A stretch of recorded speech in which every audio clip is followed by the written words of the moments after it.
அனைவருக்கும் மாலை வணக்கத்தை தெரிவித்துக் கொள்கிறேன்.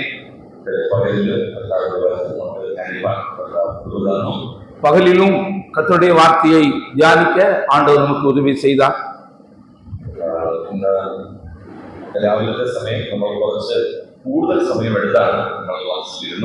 காலையிலே அதிகமான நேரத்தை எடுத்துக்கொண்டு நாம் வேதத்தை கற்றுக்கொண்டோம். இந்த சந்தியா சமயம் அத்தனை சமயம் எடுக்கவில்லை. இன்றைக்கு இந்த இரவு நேரத்திலும் அவ்வளவு அதிகமான நேரத்தை எடுத்துக்கொள்வதில்லை. இந்த இரவிலே குறைந்த நேரத்தை தான் நான் எடுத்துக்கொள்கிறேன். காரணம் அதிகமான நேரத்திலே அதிகமாக நாம் கேட்போமானால் நமக்கு அதை ஒன்றும் சரியாக புரிந்து கொள்ள முடியாது.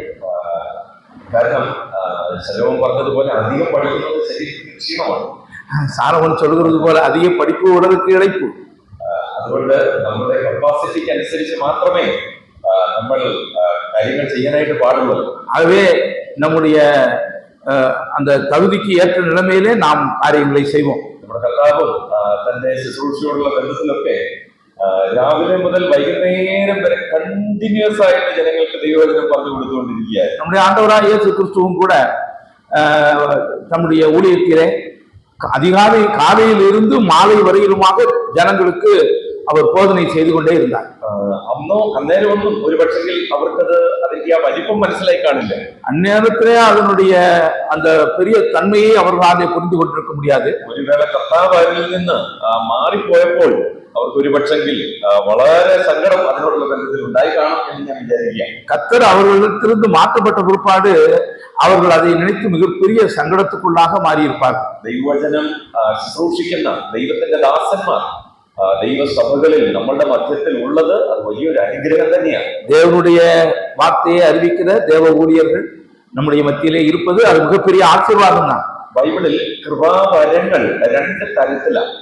வேதாகமத்திலே சொல்லப்பட்டிருக்கிற கிருபையின் வரங்கள் இரண்டு நிலைகளிலே இருக்கிறது. ഒന്ന് ശുശ്രൂഷകൾ, ஒன்று ஊழியங்கள், രണ്ട് ശുശ്രൂഷക്കാർ, இரண்டாவது ஊழியக்காரர்கள். ശുശ്രൂഷകൾ ചെയ്യാനുള്ള കൃപാവരം ദൈവം നമുക്ക് തരുന്നു. ஊழியங்கள் செய்யக்கூடிய நிலைமையிலே கிருபை வரங்களை தேவன் நமக்கு கொடுக்கிறார். ഇപ്പോൾ പ്രസംഗിക്കുക എന്ന് പറയുന്ന ഒരു കൃപാവരം. இப்பொழுது அந்த பிரசங்கம் செய்தல் என்பது ஒரு கிருபை வரமாகும். പ്രസംഗം എന്ന് പറയുന്നത് ഒരു കൃപാവരമാണ്. பிரசங்கம் என்பது ஒரு கிருபை வரம் தான். എന്നാൽ പ്രസംഗിക്കുന്ന വ്യക്തികളോടുള്ള ബന്ധത്തിലും അവരും ദൈവത്തിന്റെ കൃപാവരമാണ്. பிரசங்கிக்கிற அந்த நபர்களுடைய தொடர்பிலே அவர்களும் தேவனுடைய கிருபை வரங்கள் தான். அவரு ആരൊക്കെയാണെന്ന് ബൈബിളിൽ വ്യക്തമായിട്ട് പറഞ്ഞിട്ടുണ്ട്. அவர்கள் யாராக இருக்கிறார்கள் என்பதை வேதம் தெளிவாக நமக்கு போதிக்கிறது. அப்போஸ்தலர்கள், പ്രവാചകന്മാർ, தீர்க்கதரிசிகள், സുവിശേഷകന്മാർ, சுவிசேஷகர்கள், ഇടയന്മാർ, மேய்ப்பர்கள், അതുപോലെ തന്നെ ഉപദേഷ്ടാക്കന്മാർ, അതുപോലെ போதகர்கள். അപ്പോൾ ഈ 5 തരത്തിലുള്ള വ്യക്തികൾ ദൈവസഭയ്ക്ക് കൃപാവരമാണ്. ஆக இந்த 5 நிலைமையில் உள்ள நபர்கள் தேவனுடைய சபைக்கு கிடைத்திருக்கிற கிருபை வரங்களாகும். അപ്പോൾ നമുക്ക് ഉള്ള കൃപാവരവും നമ്മളായിട്ടുള്ള കൃപാവരവും ഉണ്ട് എന്നുള്ളത് ദൈവജനം മനസ്സിലാക്കി. ஆகவே நமக்கு இருக்கக்கூடிய கிருபை வரங்களும் நமக்கு கிருபை வரங்களாக அருளப்பட்டவர்கள் நம் நடுவிலே இருக்கிறார்கள் என்பதையும் நாம் புரிந்து கொள்ள வேண்டும். இது ரெண்டும் உள்ள சபைகள் വളരെ അനുഗ്രഹിക്കപ്പെട്ടതാണ്. இது இரண்டும் சேர்ந்து இருக்கிற கிடைக்கப்பட்டிருக்கிற சில சபைகள் மிகவும் ஆசீர்வதிக்கப்பட்டவைகள். இது உள்ளவருக்கு അതിന്റെ விலை அறியவில்லை.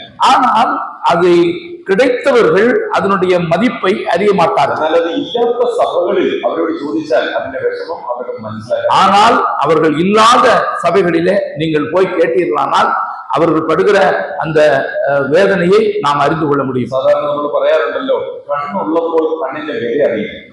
சாதாரணமாக நாம் ஒரு சொல்லை கேட்டிருக்கிறோம், நம்முடைய கண் இருக்கும் பொழுது அதனுடைய மதிப்பு நமக்கு தெரியாது. ஒരിക്കൽ கண்ணு நஷ்டப்படும்போഴാണ് അതിന്റെ വില നമ്മൾ അറിയുന്നത്. ஒரு நாள் கண்களை நாம் இழக்கும் பொழுதுதான் அதனுடைய மதிப்பை நாம் உணர்கிறோம். അതുകൊണ്ട് ദൈവത്തിന്റെ ദാസന്മാർ എന്ന് പറയുന്നത്, കർത്താവിന്റെ ശുശ്രൂഷക്കാർ എന്ന് പറയുന്നത് ദൈവം സഭയ്ക്ക് കൊടുത്തിരിക്കുന്ന ദാനമാണ്, കൃപയാണ്, കൃപാവരം. ஆக தேவனுடைய ஊழியக்காரர்கள் என்ற ஒரு காரியங்கள் தேவன் சபைக்கு கொடுத்திருக்கிற கிருபை வரங்களா. இந்த വൈകിട്ടും നമ്മൾ ഇന്നലെ ആരംഭിച്ച വിഷയം നമ്മൾ കണ്ടിന്യൂ ചെയ്യുകയാണ്. நேற்றைக்கு மாலையில ஆரம்பித்த விஷயத்தை நாம் தொடர்ச்சியாக சிந்தித்துக் கொண்டிருக்கிறோம். ഇന്ന് വൈകിട്ട് കൊണ്ട് തീർക്കണമെന്നാണ് ഞാൻ ആഗ്രഹിക്കുന്നത്. இன்றைக்கு இந்த இரவோடு கூட அந்த விஷயத்தை முடிக்க வேண்டும் என்று நான் விரும்புகிறேன். ഞാൻ അയ്യാ ചോദിച്ചു, തീർക്കാൻ പറ്റുമോ എന്ന് ചോദിച്ചു. நான் சகோதரத்தை கேட்டேன், முடிக்க முடியுமா என்று கேட்டேன். അപ്പൊ സഹോദരൻ പറഞ്ഞു, മെയിൻ ആയിട്ടുള്ള കാര്യങ്ങളൊക്കെ പറഞ്ഞാൽ മതി, തീരുമെന്ന് പറഞ്ഞു. அப்போ சகோதரன் சொன்னார், முக்கியமான காரியங்களை நீங்கள் சொன்னால் போதும் என்று சொன்னார். ഇന്ന് അങ്ങനെ പറയാനായിട്ട് ഞാൻ ശ്രമിക്കുകയാണ്. அப்படி சொல்வதற்காக நான் முயற்சிக்கிறேன். പക്ഷേ എന്റെ ഒരു കുഴപ്പമെന്ന് പറഞ്ഞാൽ അത് ക്ലിയർ ആയിട്ട് മനസ്സിലാകാൻ വേണ്ടി എക്സ്പ്ലെയിൻ ചെയ്ത് ഉദാഹരണ സഹിതം പറയുക എന്നുള്ളത് എന്റെ ഒരു ശീലമാണ്. என்னுடைய ஒரு பழக்கம் என்பது பொதுவாக ஒரு காரியத்தை சொல்லி அவர்கள் புரியக்கூடிய நிலைமையிலே சில உதாரணங்களை சொல்லி புரிய வைப்பதுதான் என்னுடைய பழக்கமாக இருக்கிறது. അപ്പോൾ നമ്മൾ കഴിഞ്ഞ ക്ലാസ്സുകളിലെ കാര്യങ്ങളൊന്നും ഞാൻ റിപ്പീറ്റ് ചെയ്യുന്നില്ല. ஆக கடந்த வகுப்பிலே நான் சொன்ன விஷயங்களை மறுபடியும் சொல்ல போவதில்லை. 2 வாக்குகளில் மாத்திரம் പറയും. அது 1-2 வசனங்களிலே வார்த்தைகளிலே நான் சொல்லுகிறேன். നമ്മുടെ விஷயம் ആത്മതപനവും ആത്മപതനവും. நம்முடைய தலைப்பு என்னவென்றால் ஆத்ம தபனமும் ஆத்ம பதனமும். ആത്മതപനത്തെ കുറിച്ച് നമ്മൾ ഡീറ്റെയിൽ ആയിട്ട് പഠിക്കുകയാണ്. ஆத்ம தபனம் என்ற வார்த்தையை குறித்து மிக தெளிவாக நாம் கற்றுக்கொண்டு இருக்கிறோம். ആത്മപതനത്തെ കുറിച്ച് നമ്മൾ പഠിക്കുന്നില്ല. ஆத்ம பதனத்தை குறித்து நாம் படிக்கவில்லை. എന്താ കാരണം? என்ன காரணம்? ആത്മതപനം ചെയ്തില്ലെങ്കിൽ ഓട്ടോമാറ്റിക്കലായിട്ട് ആത്മപതനം ഉണ്ടാകും. ஆத்ம தபனம் செய்யாத பட்சத்திலே அது தானாகவே ஆத்ம பதனம் நேரிடும். ഒരുപക്ഷെ നമ്മൾ ഇപ്പോൾ ആത്മപതനത്തിലൂടെ യാത്ര ചെയ്യുന്നവരായിരിക്കാം. ஒருவேளை இப்பொழுது அந்த ஆத்ம பதனத்தின் வழியாக நாம் பயணிக்கிறவர்களாக இருக்கலாம். ഈ പഠനങ്ങൾ നിങ്ങളെ ആത്മപതനത്തിൽ നിന്നും തപനത്തിലേക്ക് വരുവാൻ സഹായിക്കട്ടെ. இந்த வேத பாடங்களை கேட்டு அவைகளை கைக்கொள்வதன் மூலமாக அந்த பதனத்திலிருந்து தபனத்திற்கு உங்களை ஆண்டவர் நடத்துவாராக. 7 മാസം 10 തീയതി ഇസ്രായേൽ മക്കൾക്ക് ദൈവം കൊടുത്ത ഒരു വലിയ ഉത്സവമായിരുന്നു, പെരുന്നാളായിരുന്നു യോം കിപ്പൂർ എന്ന് പറയുന്നത്. 7ஆம் மாதம் 10ஆம் தேதி இஸ்ரவேல் ஜனங்களுக்கு தேவனால் கொடுக்கப்பட்ட மிகப்பெரிய விசேஷமான ஒரு பண்டிகை நாளாக இருந்தது யோம் கிப்பூர். ആ ദിവസം എന്ന് പറയുന്നത് മഹാപാപ പരിഹാര ദിവസമായിരുന്നു. அந்த நாள் மகா பாவ பரிகார நாளாக இருந்தது. ആ ദിവസത്തിന്റെ ഏറ്റവും വലിയ പ്രത്യേകത എന്ന് പറയുന്നത് അത് ശുദ്ധീകരിക്കുന്നതിന് വേണ്ടിയും വേർതിരിക്കുന്നതിന് വേണ്ടിയുമുള്ള ഒരു ദിവസമാണ്. அந்த நாளினுடைய மிக முக்கியமான ஒரு அம்சம் என்னவென்றால் தங்களை சுத்திகரித்துக் கொள்வதற்கும் கர்த்தருக்கென்று தங்களை பிரித்து வைப்பதற்குமான ஒரு நாள். അത് മാത്രമല്ല കേവലം ഒരു ശബത്തല്ലായിരുന്നു, അതായത് വിശുദ്ധ സ്വസ്ഥതയുള്ള ഒരു ശബത്തായിരുന്നു. அது ஒரு சாதாரண ஓய்வு நாள் அல்ல, அது பரிசுத்தமாக ஓய்ந்திருக்கும் ஓய்வு நாள். അതുപോലെ തന്നെ ദൈവജനം, അതായത് ദൈവത്തിന്റെ സന്നിധിയിൽ കുറവുകൾ ഏറ്റുപറഞ്ഞ് അവർ ക്ഷമ യാചിച്ചെങ്കിൽ പോലും அவருடைய ஆத்மாக்களை பிராணனை தப்பிப்பிக்கின்ற ஒரு ദിവസമായി. அது மட்டுமல்ல, தேவ ஜனங்களாகிய இஸ்ரவேலர்கள் தங்களுடைய குறைவுகளை தங்களுடைய குற்றங்களை உணர்ந்து அவைகளை தேவ சமூகத்திலே அறிக்கையிட்டு அதற்கான மன்னிப்பை பெற்றாலும் கூட அவர்கள் அந்த நாளிலே தங்கள் ஆத்துமாக்களை தேவனுக்கு முன்பாக வருத்தி கொண்டார்கள், தாழ்த்தி கொண்டார்கள். அதுதான் ஆத்தும தபனம். ദൈവ സന്നിധിയിൽ എത്രമാത്രം താഴുക, സമർപ്പിക്കുക, ദൈവസന്നിധിയിൽ നമ്മളെ തന്നെ ഏൽപ്പിച്ചു കൊടുക്കുക, നമ്മളുടെ കുറ്റങ്ങളും കുറവുകളും എല്ലാം ദൈവസന്നിധിയിലേക്ക് പറഞ്ഞ് ദൈവമായിട്ട് ഒരു നിരപ്പ് പ്രാപിക്കുന്ന ഒരു ദിവസമായിരുന്നു യോം കിപ്പൂർ. இதோ தேவனுடைய சன்னிதானத்திலே எவ்வளவு அதிகமாக தாழ்த்த முடியுமோ அவ்வளவு அதிகமாக தாழ்த்தவும், நம்மை ஒப்படைக்கவும், நம்முடைய குற்றங்களையும் குறைவுகளையும் அறிக்கையிடவும், அவ்விதமாக தேவ சமூகத்திலே தேவனோடு ஒப்புரவாகுதலின் ஒரு நாளாகத்தான் அந்த யோம் கிப்பூர் என்று சொல்லக்கூடிய அந்த பண்டிகை நாள் இருந்தது. എല്ലാം കൂടെ ചുരുക്കി പറഞ്ഞു കഴിഞ്ഞാൽ recognition of our problem and reconciliation with God. எல்லாவற்றையும் ஒட்டுமொத்தமாக சுருக்கமாக சொல்லுவோமானால் நம்முடைய குறைவுகளையும் குற்றங்களையும் அறியக்கூடிய, உணரக்கூடிய அந்த பகுத்தறிவு நமக்கு உண்டாக வேண்டும். மட்டுமல்ல, அதன் மூலமாக நாம் தேவனிடத்திலே அதை அறிக்கையிட்டு தேவனோடு கூட ஒப்புரவாக வேண்டும். നമ്മളുടെ കുറവുകളെ കുറിച്ചുള്ള യഥാർത്ഥമായിട്ടുള്ള ഒരു തിരിച്ചറിവും ദൈവത്തോടുള്ള ഒരു പൊരുത്തപ്പെടലുമാണ് ഈ ഒരു യോം കിപ്പൂർ എന്ന് പറയുന്ന പെരുന്നാളിൽ അവർ ഏറ്റവും കൂടുതലായി. நம்முடைய குறைவுகளை நாம் கண்டுபிடித்து அதை அறிவித்து தேவனோடு கூட ஒப்புரவாகிற ஒரு மிகப்பெரிதான காரியம்தான் இந்த யோம் கிப்பூர் என்ற இந்த திருவிழா நாளிலே நடைபெற்றது. இந்த பிரபாத வேளையில் நம்ம பிரத்யேகித்து how can afflict my soul. இந்த இன்றைக்கு காலை வேளையிலே எவ்விதமாக நம்முடைய ஆத்துமாக்களை நாம் துன்பப்படுத்த முடியும், அல்லாவிட்டால் தாழ்த்த முடியும். അതിന്റെ മുഖാന്തരം എന്താണ്, അതിന്റെ ക്രിയ എങ്ങനെയാണ് ചെയ്യേണ്ടതെന്ന് എന്ന പകലിൽ നമ്മൾ ചിന്തിക്കുകയുണ്ടായി. அதனுடைய முகாந்திரம் என்ன, அதற்காக என்ன செய்ய வேண்டும் என்பதைத்தான் பகலிலே சிந்தித்தோம். ഒരു കാര്യമാണ് നമ്മൾ ചിന്തിച്ചത്. ஒரே ஒரு விஷயத்தை சிந்தித்தோம். ഇനിയും ഒരു 6 കാര്യങ്ങളൂടെ ഉണ്ടല്ലോ. இன்னும் ஒரு 6 விஷயங்கள் கூட இதன் தொடர்பில் இருக்கிறது. ഒരു പോയിന്റിന് നമ്മൾ ഒരു ഏതാണ്ട് 1.5 മണിക്കൂർ എടുത്തു. ஒரு குறிப்புக்கு கிட்டத்தட்ட 1.5 மணி நேரம் நாம எடுத்திருக்கிறோம். പക്ഷേ ഈ ഒരു മണിക്കൂർ കൊണ്ട് നമ്മൾ ഈ 6 എണ്ണം ഞാൻ പറയാൻ പോവാണ്. இந்த 1 மணி நேரத்திலே இந்த 6 குறிப்பையும் நான் வேகமாக சொல்ல விரும்புகிறேன். ഒത്തിരി എക്സ്പ്ലനേഷൻ ഒന്നുമില്ല, அது அதிகமான விளக்கம் ஒன்றும் இல்லை. ഇന്നലെ പറഞ്ഞ പോലെ ആരും ഉറങ്ങരുത്. நேற்று சொன்னது போல யாரும் உறங்கி விடாதீர்கள். നിങ്ങൾ ഉറങ്ങാതിരിക്കണമെങ്കിൽ നോട്ട്സ് ഒക്കെ എഴുതിക്കൊണ്ടിരുന്നാൽ நீங்கள் உறங்காமல் இருக்க வேண்டுமானால் குறிப்புகளை எழுதி கொண்டிருந்தால் போதும். കഴിഞ്ഞ ഒരു ദിവസം ഒരു ആളുടെ അങ്കിളാന്നോ ആന്റിയാന്നോ ഞാൻ പറയുന്നില്ല, ഒരാളുടെ നോട്ട്സ് ഞാൻ കണ്ടു. கடந்த சில நாட்களுக்கு முன்பாக ஒரு சகோதரனோ சகோதரியோ நான் சொல்ல மாட்டேன், அவர்களுடைய அந்த எழுதின நோட்டை நான் பார்த்தேன். ഇവിടുത്തെ അല്ല, இங்கே இல்ல, கேரளா. ആ ഡയറി ഇങ്ങനെ നോക്കി വെച്ചിട്ട് അതിനകത്ത് ടോപ്പിൽ എന്റെ പേരൊക്കെ എഴുതി വെച്ചിട്ടുണ്ട്. அந்த டைரியை அவர்கள் விரித்து அந்த மேலே அவங்க பேரெல்லாம் எழுதியிருக்காங்க, விஷயம் எழுதிയിട്ടുണ്ട്, அந்த விஷயத்தை எழுதியிருக்காங்க. அது കഴിഞ്ഞിട്ട് കുറച്ച് പടം വരച്ചു വെച്ചിട്ടുണ്ട്. அதுக்கு பிறகு கொஞ்சம் படத்தை வரைஞ்சிருக்காங்க. ഞാൻ ചോദിച്ചിരുന്നു ഈ പടം വരച്ചു വെച്ചേക്കുന്നത്. நான் கேட்டேன், என்ன படமெல்லாம் வரைஞ்சிருக்கீங்களே? അപ്പൊ അത് പറഞ്ഞു പടം വരച്ചതല്ല, அது படம் வரைஞ்சதல்ல, ഞാനിങ്ങനെ എഴുതാൻ വേണ്ടി ഇരുന്നത്. അപ്പൊ ഉറങ്ങിപ്പോയി. நான் இப்படி எழுதும்படியாக நான் நினைத்துக் கொண்டிருந்தேன், அப்படியே உறங்கி விட்டேன். അപ്പൊ പേര് ഇങ്ങനെ ആടിക്കൊണ്ടിരിക്കുകയാണ്, കൈ ഇങ്ങനെ വരച്ചോണ്ടിരുന്നു, അതൊരു പടമായിട്ട് മാറി. ஆகையினால கை இப்படியே ஆடினதுனால பேனாவும் ஆடி அது வரைகிறது மாதிரி ஆயிப்போச்சு. നോട്ട്സ് എഴുതരുത്, அப்படி நோட்ஸ் எழுத வேண்டாம், ക്ലിയർ ആയിട്ട് നോട്ട്സ് എഴുതിക്കോ, தெளிவாக நோட்ஸ் எழுதி கொள்ளுங்க. പിന്നീടുള്ള ദിവസങ്ങളിലും നിങ്ങൾക്ക് വായിക്കാനും പഠിക്കാനും ദൈവവചനത്തിൽ ഒത്തു നോക്കാനൊക്കെ നിങ്ങൾക്കിടയായിരിക്കും. பிற்பாடு நீங்கள் வாசிக்கவும் அதை படிப்பதற்கும் தேவ வசனத்தோடு ஒப்பிட்டு பார்ப்பதற்கும் உங்களுக்கு அதனாலே கூறும். ഞാൻ പിന്നെയും പറയുകയാണ്, വളരെ ടഫായിട്ടുള്ള ഒരു സബ്ജക്റ്റ്. நான் இன்னும் சொல்லுகிறேன், இது மிக கடினமான ஒரு தலைப்பு தான். കാരണം എത്ര പഠിച്ചാലും നമ്മുടെ മനസ്സിൽ സംശയം ഉളവാകാൻ സാധ്യതയുള്ള ഒരു വിഷയം തന്നെ. காரணம் எவ்வளவு படித்தாலும் நம்முடைய மனதிலே ஒரு சந்தேகத்தை உண்டு பண்ணுகிற விஷயம் தான். ദൈവത്തിന്റെ ആത്മാവ് നമ്മുടെ ഉള്ളിലുള്ളത് കൊണ്ട് വളരെ സമർപ്പണത്തോടുകൂടെ ദൈവസന്നിധിയിൽ ഇരുന്ന് നമ്മൾ ആ വചനം ധ്യാനിക്കുമ്പോൾ ദൈവത്തിന്റെ ആത്മാവ് നമ്മളോട് സംസാരിക്കും. தேவாவியானவர் நமக்குள்ளே இருக்கிறபடியினாலே மிகுந்த கீழ்ப்படிதலோடு சமர்ப்பணத்தோடு நாம் தேவ சன்னிதானத்திலே அமர்ந்து இந்த வார்த்தைகளை நாம் கேட்டால் அது நமக்கு பிரயோஜனமாக இருக்கும். എങ്ങനെ നമ്മളുടെ പ്രാണനെ നമുക്ക് തപിപ്പിക്കാം എന്നുള്ളതിന്റെ ഒന്നാമത്തെ പോയിന്റ് എന്ന് പറയുന്നത് സ്പീക്കിംഗ് ടു യുവർ സെൽഫ് അല്ലെങ്കിൽ അവർ സെൽഫ്, നമ്മളോട് തന്നെ നമ്മൾ സംസാരിക്കുക. ஆக ஆத்தும தபனம் அது எப்படி நாம் செய்ய வேண்டும், அதற்காக என்ன செய்ய வேண்டும் என்பதை குறித்து நாம் சிந்திக்கும் பொழுது முதலாவது குறிப்பு, நாம் நமக்கு நாமே போதிக்க வேண்டும். ദൈവത്തിന്റെ പരിശുദ്ധാത്മാവിനാൽ നമ്മൾ കൺട്രോൾ ചെയ്യപ്പെട്ടവരായി സങ്കീർത്തനങ്ങളാലും സ്തുതികളാലും ആത്മീയ കീർത്തനങ്ങളാലും കർത്താവിന് പാടിയും സ്തോത്രം പറഞ്ഞും അതോടൊപ്പം നമ്മൾ ചെയ്യേണ്ട ഒരു കാര്യമാണ് എന്നോട് തന്നെ എന്നെ പഠിപ്പിക്കുക. എൻ മനമേ എന്ന സങ്കീർത്തനക്കാരൻ പറയുന്നത് പോലെ എന്നോട് ഞാൻ ഒന്ന് സംസാരിച്ചുകൊണ്ടേയിരിക്കുക. சங்கீதங்களினாலும் கீர்த்தனைகளினாலும் ஞானப்பாட்டுகளினாலும் நம்முடைய தேவனாய கர்த்தரை பக்தியுடன் நம்முடைய இருதயத்திலே பாடி தேவனை சோத்தரித்துக் கொண்டிருக்கிற இதே நேரத்திலே நாம் செய்ய வேண்டிய ஒரு காரியம், என்னிடத்திலே நான் എന്നോട് കൂടെ பேசிக் கொண்டிருக்க வேண்டும்.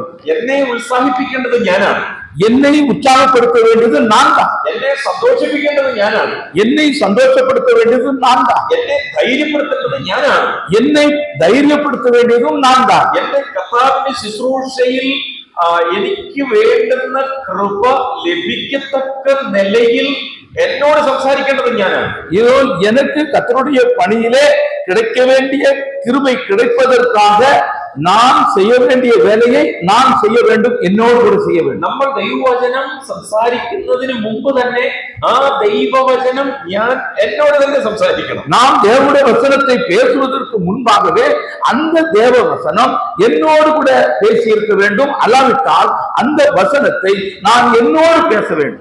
Talking to myself, എന്നോട് തന്നെ സംസാരിക്കണം. அப்போ என்னோடு கூட நான் பேச வேண்டும். അതിനാണ് തമിഴിലും മലയാളത്തിലും ഒവരോട് ഒരുവർ, മറ്റുള്ളവരോട് അല്ലെങ്കിൽ തമ്മിൽ തമ്മിൽ എന്ന വാക്ക് ബൈബിളിൽ ഉപയോഗിച്ചിരിക്കുന്നു. அதனால்தான் தமிழிலே ஒருவருக்கொருவர் என்ற வார்த்தையை பயன்படுத்தப்பட்டிருக்கு. അപ്പോൾ നമ്മൾ സ്പീക്കിംഗ് ടു ourselves നമ്മളോട് തന്നെ നമ്മൾ സംസാരിക്കും. ஆக நமக்கு நாமே போதிக்க வேண்டும். അത് വളരെ ഈസി ആയിട്ടുള്ള ഒരു കാര്യമാണ്. அது மிக சுலபமான விஷயம்தான். നമ്മളത് മനഃപൂർവ്വം ചെയ്യാറില്ല എന്നുള്ളതേ ഉള്ളൂ. ஆனால் அது மனப்பூர்வமாக நாம் செய்வதில்லை, அவ்வளவுதான். ദാവീദ് കാട്ടിൽ കിടക്കുമ്പോൾ, தாவீது காட்டிலே இருக்கும் பொழுது, புகையிலே இருக்கும் பொழுது, ആകാശത്തേക്ക് നോക്കി കിടക്കുമ്പോൾ, அவர் ஆகாயத்தை பார்த்து கொண்டு படுத்திருக்கும் பொழுது, ശത്രുക്കളുടെ മുമ്പിൽ നിന്ന് താൻ ഓടിപ്പോകുമ്പോൾ, சத்துருக்களுக்கு முன்பாக அவர் ஓடி போகும்போது, ശൗലിന്റെ അടുക്കൽ നിന്ന് താൻ പോകുമ്പോൾ, தன்னுடைய மாமனாகிய சவுலிடத்திலிருந்து அவன் ஓடி போகும் பொழுது அவன் தனக்குத்தானே பேசிக்கொண்டான்.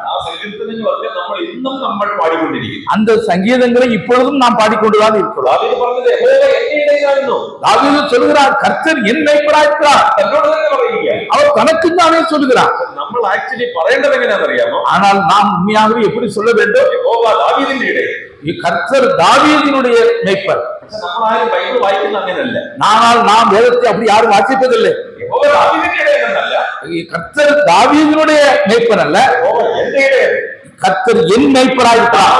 ദാവീദിനോട് പറയുന്നത് പോലെ, தாவீது தனக்குத்தானே சொல்லிக் கொள்வது போல, എന്റെ ആയുഷ്കാലമൊക്കെയും என்னுடைய ஆயுள் நாள் முழுவதும் നന്മയും കരുണയും എന്നെ പിന്തുടരും. நன்மையும் கிருபையும் என்னை பின்தொடரும். താൻ മറ്റുള്ളവരോട് പറയല്ല, அவர் மற்றவர்களுக்கு சொல்லவில்லை, പറയുക. அவர் தனக்குத்தானே சொல்லுகிறார். ഊരുകൾ പാഴ്വഴിയിൽ കൂടി നടന്നതിൽ ഞാനൊരു അനർത്ഥവും ഭയപ്പെടുകയില്ല. நான் மரண இருளின் பள்ளத்தாக்கிலே நடந்தாலும் ஒரு பொல்லாப்புக்கும் பயப்பட மாட்டேன். താൻ വേറെ ആരോടും പറഞ്ഞ കാര്യമല്ല, இது வேறு ஒருவரிடத்திலே மற்றொருவரிடத்திலே சொன்ன விஷயம் அல்ல, പ്രസംഗിച്ച കാര്യമല്ല, அவர் பிரசங்கம் செய்த விஷயம் அல்ல. തന്റെ ഹൃദയത്തോട് താൻ തന്നെ സംസാരിച്ച് തന്നെ ധൈര്യപ്പെടുത്തുകയാണ്. தன்னுடைய இருதயத்தோடு கூட தானே பேசி தன்னை தைரியப்படுத்திக் கொண்ட வார்த்தை, ഞാൻ ആരെ പേടിക്കും?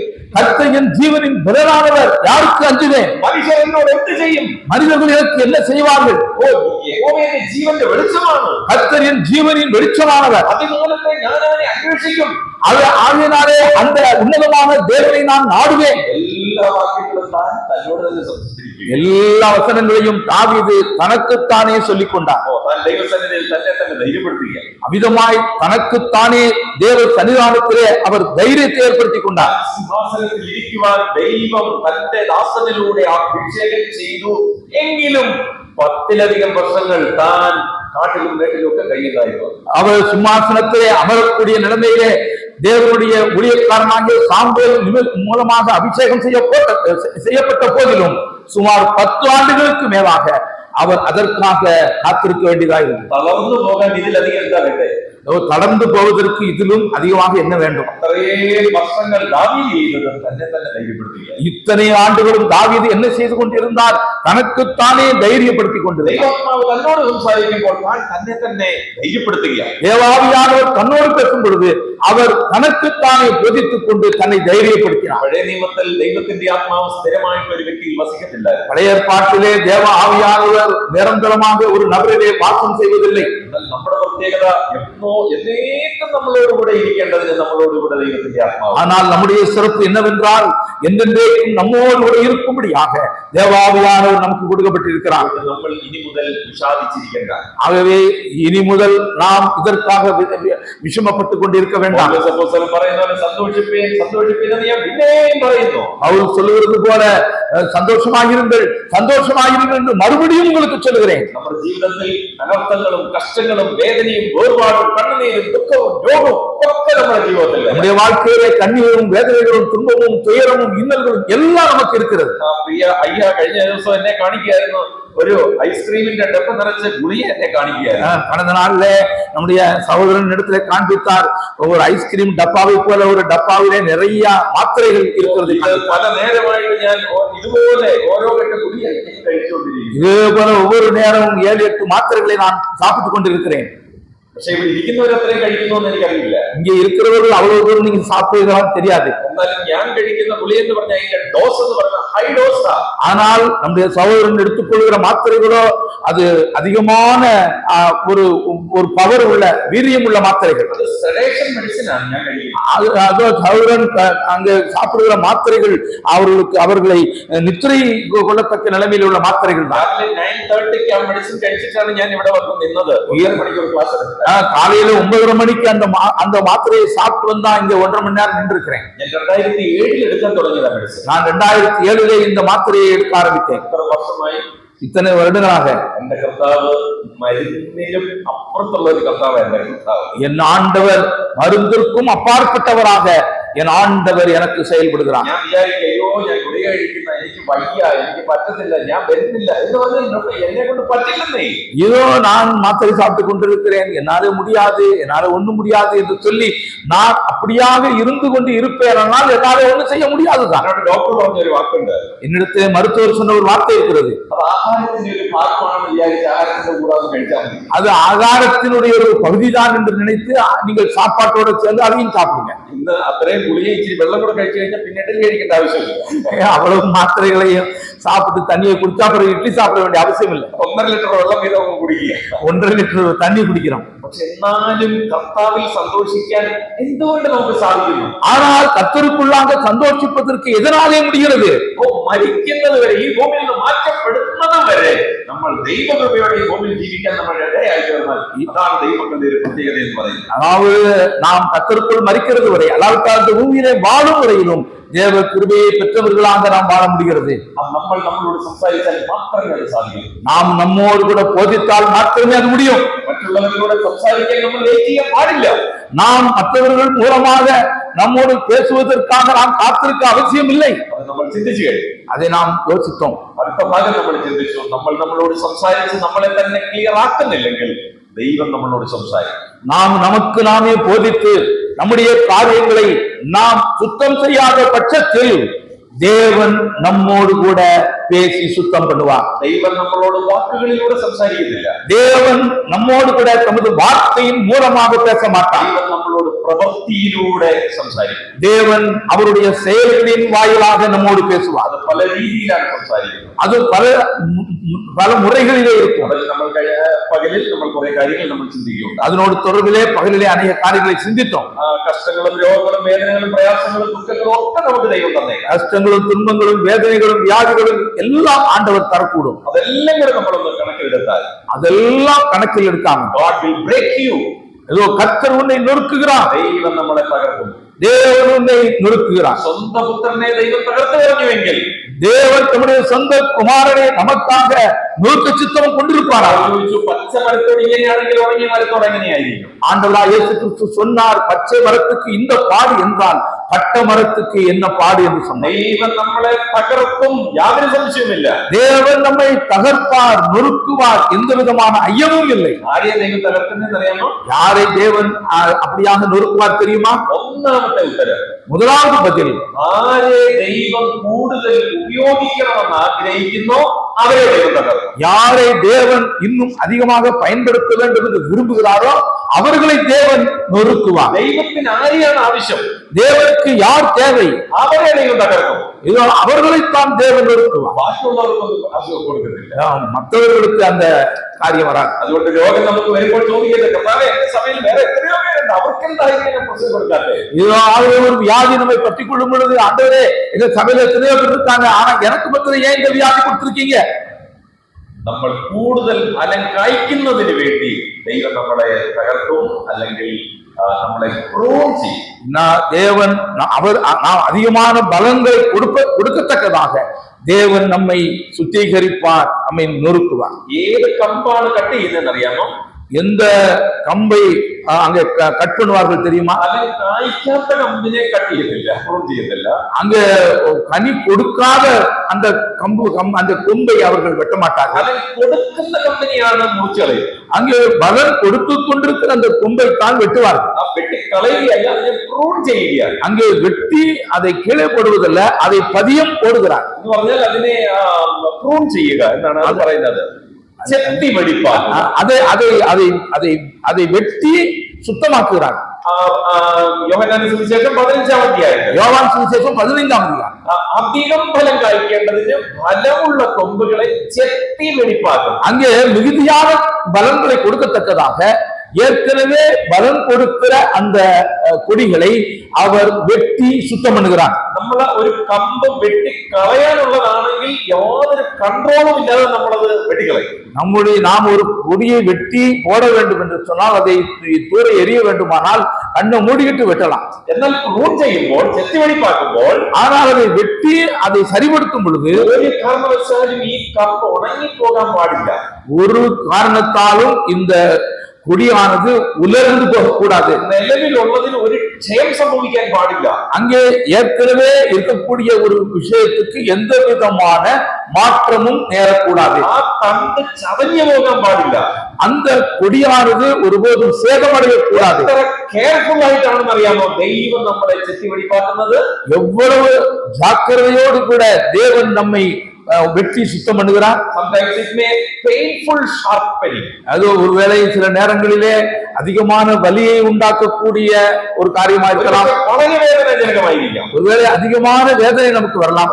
എന്നാൽ ആ ആത്മമാരി നമ്മുടെ മേൽ പെയ്തിറങ്ങുമ്പോൾ, ஆனால் ஆவியின் மாறி நம் மீது பொழியும் பொழுது, സമയമാകുമ്പോൾ, அந்த காலங்கள் வரும் பொழுது, നമ്മൾ തളിർക്കാനും പൂക്കാനും ഫലം കഴിക്കാനും തുടങ്ങുമ്പോൾ, நாம துளிர்ப்பதற்கும் பூப்பதற்கும் பலன்கள் காய்ப்பதற்கும் നമ്മെ ആണ്ടവർ ആശീർവദിക്കും. അന്ന് മാത്രമേ നമുക്ക് മനസ്സിലാക്കാൻ പറ്റത്തുള്ളൂ, ദൈവം അന്ന് എന്റെ ജീവിതത്തിൽ ചെയ്ത കഷ്ടങ്ങളും വേദനകളും തകർച്ചകളും ദൈവം നന്മയ്ക്കായിട്ട് കൂടി വ്യാപരിപ്പിച്ചല്ലോ എന്നോർത്ത് ദൈവത്തെ സ്തുതിക്കാനായിട്ട്. அன்றைக்குத்தான் நாம் புரிந்து கொள்ள முடியும், தேவன் என் வாழ்க்கையிலே கொடுத்த இவ்வளவு இன்னல்களும் துன்பங்களும் எல்லாம் இப்படிப்பட்ட நிலைமையிலே நான் பயன்படுவதற்காக, பலன் கொடுப்பதற்காக எனக்கு அவர் செய்தாரே என்று சொல்லி நாம் தேவனை துதிக்க முடியும். ചെറിയൻ സാറ് ഒരു പാട്ട് ഇങ്ങനെ എഴുതിയിട്ടുണ്ട്, ഇങ്ങേ കരയിൽ ഇവിടെ ആയിരിക്കുമ്പോൾ എല്ലാ കാര്യമൊന്നും നമുക്ക് ക്ലിയർ ആവുന്നില്ല, എന്നാൽ ഒരിക്കൽ അങ്ങേ കരയിൽ ചെല്ലുമ്പോൾ இதெல்லாம் நமக்கு മനസ്സിലാക്കാനായിട്ട് ഇടയായി.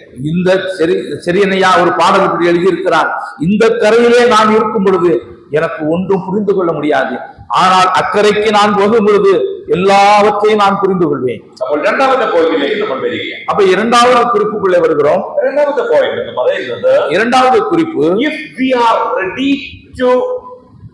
ready for a mountain climb, we can afflict ourselves.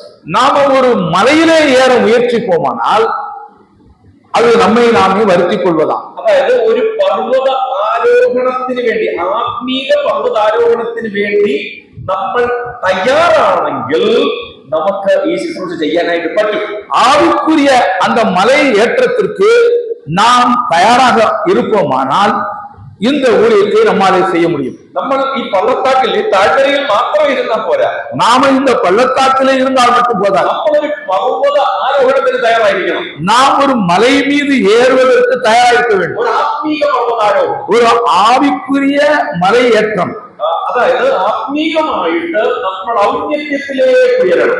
ஆமா, ஆவிக்குரிய நிலைமையிலே அந்த உன்னதத்திற்கு உயர வேண்டும். എവിടെ വരെ ഉയരണം? எங்கே வரை போக வேண்டும்? ക്രിസ്തു എന്ന തലയോളം. பவுல் சொல்லுகிறார், கிறிஸ்து என்னும் தலைவரை தலைவரையில் തലയോളം വളരുവാനിടയാകും. அந்த தலைவரையிலும் வளருவதற்கு அது முடிய வேண்டும். നിങ്ങൾക്ക് ആഗ്രഹമുണ്ടോ അങ്ങനെ?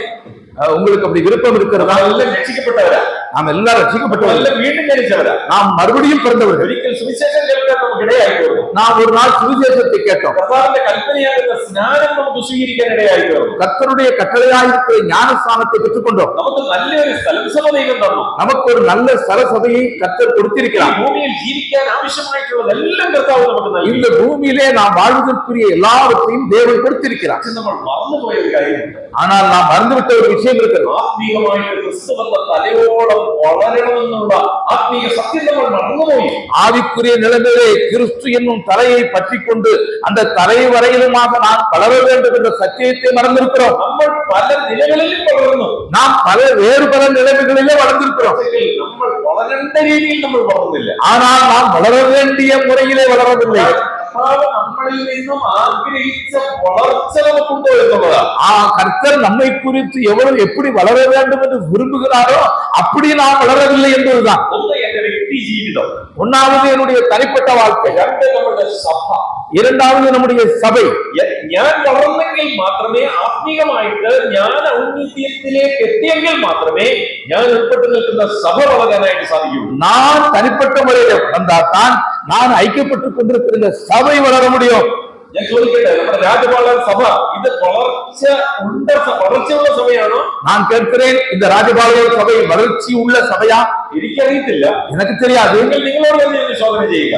நீங்கள் உங்களையே சோதித்து பாருங்கள். എന്നാൽ കഴിഞ്ഞ കാലങ്ങളിൽ ഈ സഭയ്ക്ക് വളർച്ചയുണ്ടായിരുന്നു. ஆனால் கடந்த காலங்களிலே இந்த சபைக்கு வளர்ச்சி இருந்தது. ഇപ്പോൾ ഈ സഭയുടെ വളർച്ച നിൽക്കുന്നോ?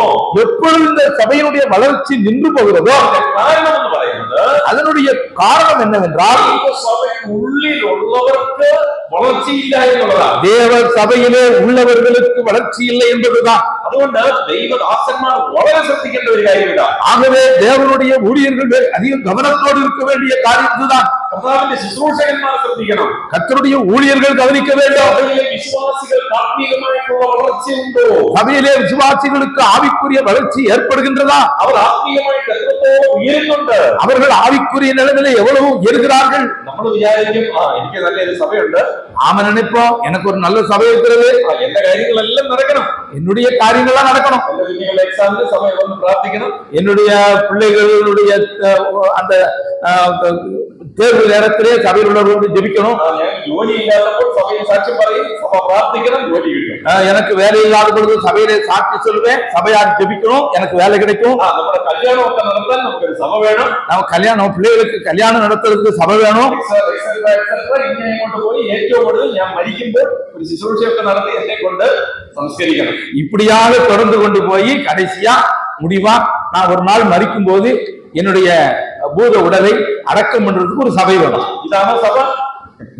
இதான சபை? ഇതിനു വേണ്ടിയാണോ ദൈവം നമ്മളെ ഇങ്ങനെ ആക്കിയിരിക്കുന്നത്? இதற்காகத்தான் தேவன் சபையில நம்ம வைத்திருக்கிறாராம். ഏറ്റവും പരമമായ ലക്ഷ്യം എന്ന് പറയുന്നത് ക്രിസ്തുവിന്റെ തലയോളം നമ്മൾ വളരുവാൻ ഇടയാകത്തക്ക നിലയിൽ ദൈവം നമ്മളെ ഒരു സഭയുടെ അന്തരീക്ഷത്തിലേക്ക് കൊണ്ടുവന്നിരിക്കുകയാണ്. மிகவும் முக்கியமான ஒரு நோக்கம் என்னவென்றால், கிறிஸ்து என்கிற தலையை பற்றி கொண்டு அந்த தலைவரையிலுமாக நானும் நீங்களும் வளர வேண்டும் என்பதுதான் தேவன் நினைத்திருக்கிற காரியம். വളരെ ശക്തമായിട്ട് നമുക്ക് നൽകുന്ന ഒരു ഉപദേശമാണ്. எபேசியர் 4ஆம் அதிகாரம் இதனோடு தொடர்பிலே மிக தெளிவாகவும் வல்லமையாகவும் நம்மோடு கூட சொல்லப்படுகிற പറഞ്ഞിരിക്കുന്നത്, ഇതെല്ലാം ദൈവം നമുക്ക് തന്നിരിക്കുന്നത് ഈ സഭയും സഭയിലെ ശുശ്രൂഷകന്മാരും കൃപയും പ്രഭാവനങ്ങളും ദൈവത്തിന്റെ പഠനവും ആരാധനയും എല്ലാം തന്നിരിക്കുന്നത് ക്രിസ്തുവിന്റെ തലയോളം നിങ്ങൾ വളരുവാൻ, പുരുഷത്വം പ്രാപിക്കുവാൻ, പ്രായത്തിന്റെ അളവ് തികയുവാനാണ് എന്നുള്ളതാണ് പൗലോസ് പറയുന്നത്. இங்கே பவுல் இதெல்லாம் சபையிலே ஊழியக்காரர்களும் மேய்ப்பர்களும் மற்றும் வேதபாட வகுப்புகளும் கர்த்தருடைய வார்த்தைகளும் போதனைகளும் எல்லாம் நமக்கு கர்த்தர் கொடுத்திருக்கிறதுடைய ஒரே ஒரு முக்கியமான நோக்கம் கிறிஸ்து என்கிற தலையை பற்றி கொண்டு நாம் வளர வேண்டும் என்பதுதான். அப்போ അതിനാണ് ഒരു ആത്മീക പർവ്വതാരോഹണം എന്ന് പറയുന്നത്. அதற்குத்தான் ஒரு ஆவிக்குரிய மலை ஏற்றம் என்று நான் குறிப்பிடுகிறேன். അതിന്റെ ചില പോയിന്റുകൾ ഞാൻ പറയാം, 4 കാര്യങ്ങൾ ഞാൻ പറയാം. 4 காரியங்கள் அதனோட தொடர்பிலே சொல்லுகிறேன். ഒന്നാമത് നമുക്ക് വേണ്ടത്, முதலாவது நமக்கு தேவையானது മത്തായിയുടെ സുവിശേഷം 5-ാം അധ്യായം. மத்தேயு சுவிசேஷம் 5ஆம் அதிகாரம். മത്തായിയുടെ സുവിശേഷം 5-ാം അധ്യായത്തിലേക്ക് നമ്മുടെ ശ്രദ്ധയെ നമുക്ക് കൊണ്ടുവന്നിരിക്കാം. மத்தேயு சுவிசேஷம் 5ஆம் அதிகாரத்திலே நம்முடைய கவனத்தை திருப்பலாம். അതിൽ 1-ാം വാക്യം വായിക്കുന്നവൻ, പുരുഷാരത്തെ കണ്ടാറെ മലമേൽ കയറി. அவர் திரளான ஜனங்களை கண்டு மலையின் மேல் ஏறினார். കർത്താവ് മലയിൽ കയറാൻ പോവുകയാണ്. ஆண்டவர் மலையிலே ஏறப் போகிறார். 8-ാം അധ്യായം 1-ാം വാക്യം. 8வது அதிகாரம் 1வது வசனம். അവൻ മലയിൽ നിന്ന് ഇറങ്ങിയാറ്. அவர் மலையில் இருந்து இறங்கின போது, അപ്പോൾ 5, 6, 7 അധ്യായങ്ങൾ ഒരു ദൈവ പൈതലിന്റെ ജീവിതത്തിലെ മൗണ്ടൻ ക്ലൈംബാണ്.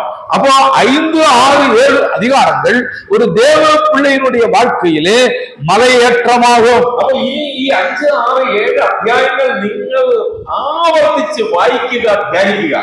இந்த 5, 6, 7 அதிகாரங்களை திரும்ப திரும்ப நீங்கள் வாசியுங்கள், தியானியுங்கள். പലപ്പോഴും നമ്മൾ ഇതൊക്കെ വളരെ ഈസി ആയിട്ട് വിടുകയാണ്. பல நேரங்களிலே நம்ம இதை மிக லகுவாக படித்து விடுகிறோம். നമ്മൾ പറയുമോ, ഇത് കർത്താവ് ഇനി സഹസ്രാബ്ദ വാഴ്ചയിലൊക്കെ ഇത് സംഭവിക്കുന്ന കാര്യങ്ങളാണ്. நம்ம ஒருவேளை நினைக்கலாம், ஆண்டவருடைய 1000 வருஷ அரசாட்சியில் இதெல்லாம் நடக்க போகுதுன்னு நினைக்கலாம். സഭയോടല്ല പറഞ്ഞ് യൂതന്മാരോടാണ് പറഞ്ഞത്. அது சபையோடு சொல்லவில்லை, யூதர்களுக்கு தான் சொன்னார். അതുകൊണ്ട് നമ്മളിത് വലിയ കാര്യമാക്കണ്ട, இது நாம ஒரு பெருசா நினைக்க வேண்டாம். എന്തിനാ അങ്ങനെ പറഞ്ഞതെന്നറിയാം? இப்படி ஆனால் இப்படி நினைக்காமல் எதற்காக சொன்னார் தெரியுமா? ബൈബിളിലെ മറ്റു ഭാഗങ്ങളെ അപേക്ഷിച്ച് ഈ 5, 6 അധ്യായങ്ങൾ ഒരു വ്യക്തിക്ക് പ്രാവർത്തികമാക്കുവാൻ வேதாகமத்தை பொறுத்தவரையிலே இந்த 5-6 அதிகாரங்களிலே சொல்லப்பட்டிருக்கிற போதனைகளை ஒரு தனி நபர் தன்னுடைய வாழ்க்கையிலே கடைபிடிப்பது என்பது மிக அரிதான காரியம். അതുകൊണ്ട് നിങ്ങൾ ഇന്ന് മുതൽ ഈ ഭാഗങ്ങൾ വായിക്കാനും പഠിക്കാനും ഒന്ന് ചിന്തിക്കുക. ஆகவே இன்றைக்கு முதல் நீங்கள் இந்த அதிகாரங்களை படியுங்கள், தியானியுங்கள். അപ്പോൾ ഇതിൽ ഒന്നാമത്തെ കാര്യം അതിന്റെ 8ാമത്തെ വാക്യം. 3-4 കാര്യങ്ങൾ മാത്രമേ ഞാൻ പറയുന്നുള്ളൂ. இங்க 3-4 விஷயங்களை மாத்திரம் சொல்றேன். முதலாவது காரியம் 8வது வசனம், 5வது அதிகாரம் 8வது வசனம். അവിടെ വായിക്കുന്നു, ഹൃദയ ശുദ്ധിയുള്ളവർ ഭാഗ്യവാന്മാർ. அங்கே வாசிக்கிறோம், இருதயத்தில் சுத்தமுள்ளவர்கள் பாக்கியவான்கள், അവർ ദൈവത്തെ കാണും, அவர்கள் தேவனை தரிசிப்பார்கள் എന്ന് പറഞ്ഞാൽ ഹൃദയ ശുദ്ധി ஒரு தெய்வ பைபிள் எப்போதும் காத்து சூழ்ச்சிகள். அப்போ அதை சொன்னால் இருதயத்தை சுத்தம் பண்ணி கொண்டிருப்பது ஒரு தேவ பிள்ளையினுடைய கடமை. அதை எப்பொழுதுமே ஜாக்கிரதையாக செய்ய வேண்டும். நம்ம ரட்சிக்கப்பட்டപ്പോൾ கர்த்தர் நம்முடைய ஹிருதயத்தை க்ளீன் செய்திருக்கிறார். நாம் ரட்சிக்கப்பட்ட பொழுது கர்த்தர் நம்முடைய இருதயத்தை சுத்தப்படுத்தி இருக்கிறார். அங்கே பழையவைகள் ஒளிந்து போயின, எல்லாம் புதிதாயின. ஒரு புது இருதயம் நமக்கு ஆண்டவர் கொடுத்திருக்கிறார். நாம் இந்த பூமியிலே வாழ ஆரம்பித்திருக்கிறோம். இப்ப நம்ம ஹிருதயம் என்ன? இப்பொழுது நம்முடைய இருதயம் எப்படி இருக்கிறது? ரட்சிக்கப்பட்டு 10 வருஷம், 15 வருஷம், 20 வருஷம். ரட்சிக்கப்பட்டு 10 வருடம், 15 வருடம், 20 வருடம்.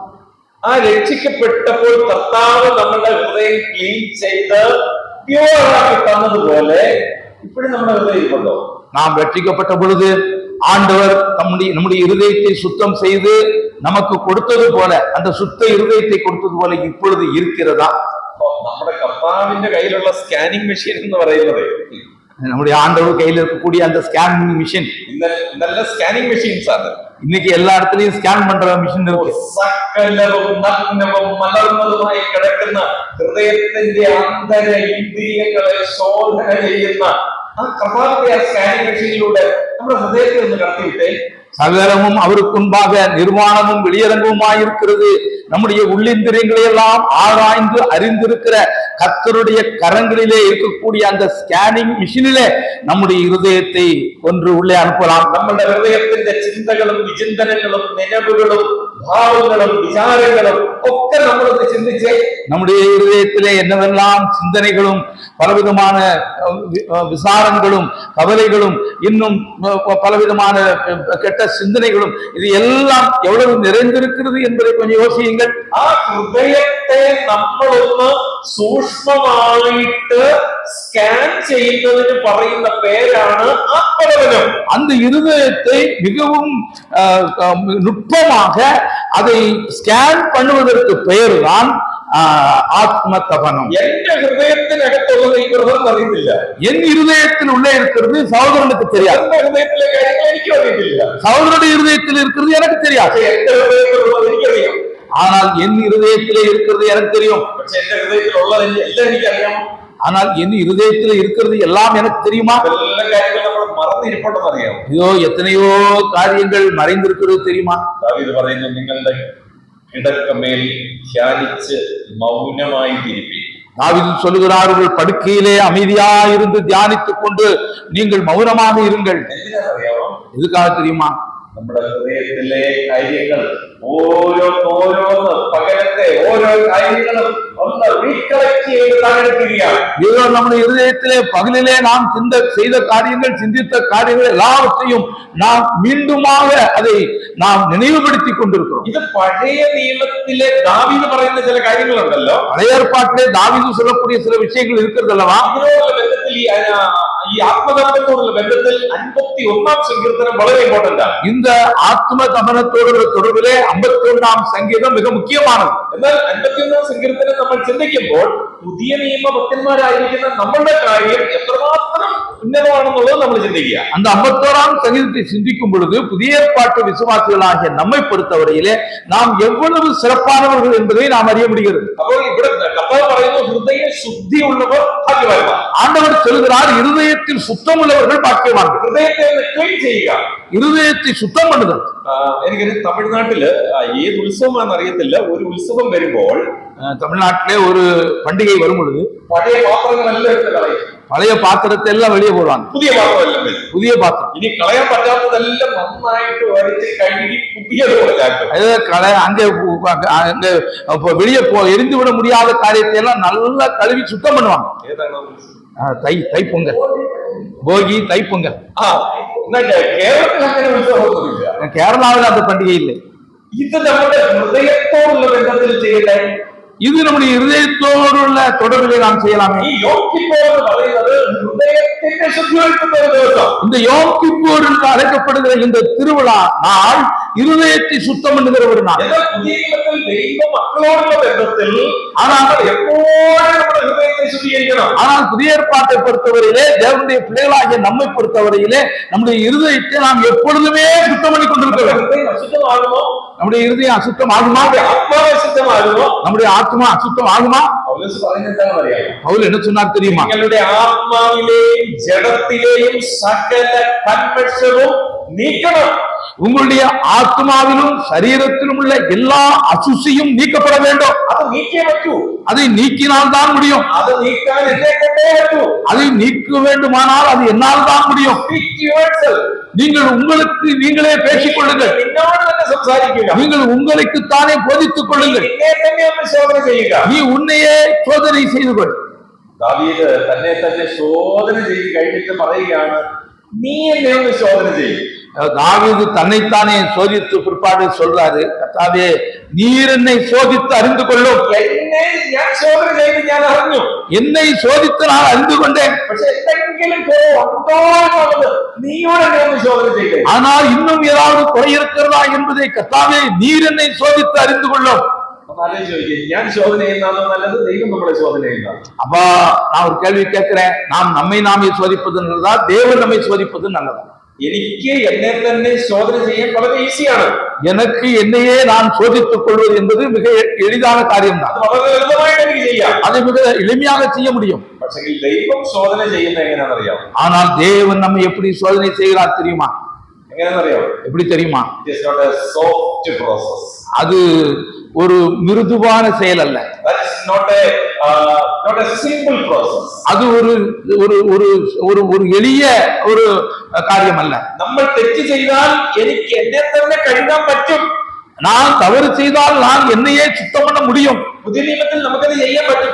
புதிய ஏற்பாட்டில் அதை செய்ய முடியும். പക്ഷെ ദാവീദ് പഴയ നിയമത്തിൽ പല പ്രാവശ്യം താൻ തെറ്റ് ചെയ്തു, തന്നെ തന്നെ കഴുകി. தாவீது பழைய ஏற்பாட்டிலே அநேக முறை தவறு செய்த பொழுது அவர் அதை தனக்கு தானே சுத்தம் செய்தார். നമ്മളും തെറ്റ് ചെയ്യാറുണ്ട്. நாமளும் தவறு பண்ணுகிறோம். നമ്മൾ നമ്മളെ തന്നെ ശുദ്ധീകരിക്കാറുണ്ട്. நாம் நம்மையே சுத்தம் பண்ணுகிறோம். അതായത് നമ്മൾ ഏറ്റു പറഞ്ഞ് ക്ഷമ പാലിക്കാറുണ്ട്. அதாவது அதை அறிக்கையிட்டு நாம் மன்னிப்பு பெறுகிறோம். പക്ഷെ 51 സങ്കീർത്തനത്തിലേക്ക് വരുമ്പോൾ ദാവീദ് പറയുക, ஆனால் 51 சங்கீதத்தில் வரும்பொழுது தாவீது சொல்லுகிறார், ദൈവമേ നീ എന്നെ ഒന്ന് കഴുകണം. ஆண்டவரே நீர் என்னை சுத்தம் பண்ணும்.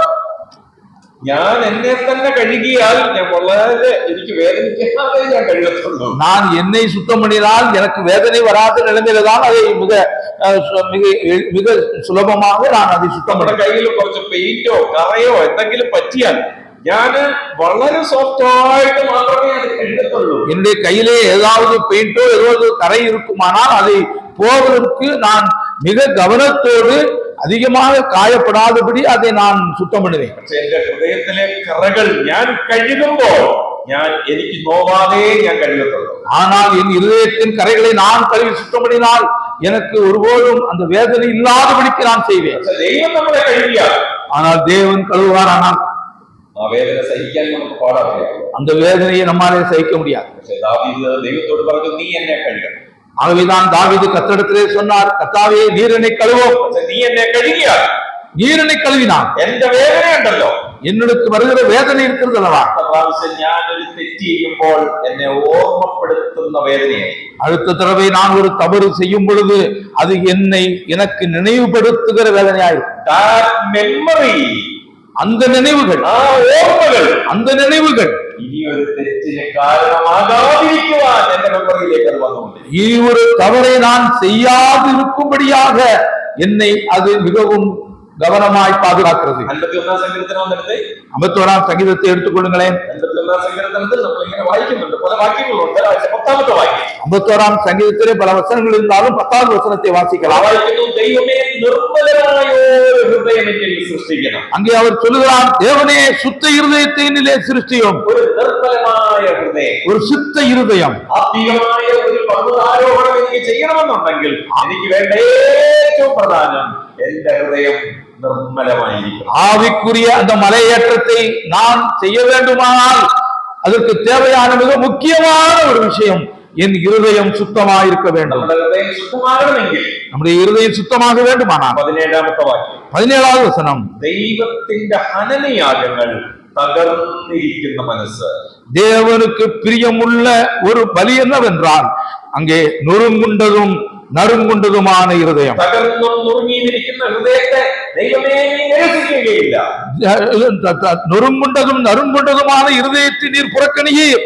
ഓ, ദൈവസന്നിധിയിൽ ഈ തകർക്കപ്പെടുന്ന അവസ്ഥയ്ക്ക് പറയുന്ന പേരാണ് ആത്മതപനം. தேவ சன்னிதானத்திலே இவ்விதமாய் நொறுக்கப்படுகிற அந்த நிலைமைக்கு பேர் தான் ஆத்ம தபனம். ദൈവം നിങ്ങൾക്ക് നിർമ്മലമായ ഹൃദയം തരണം.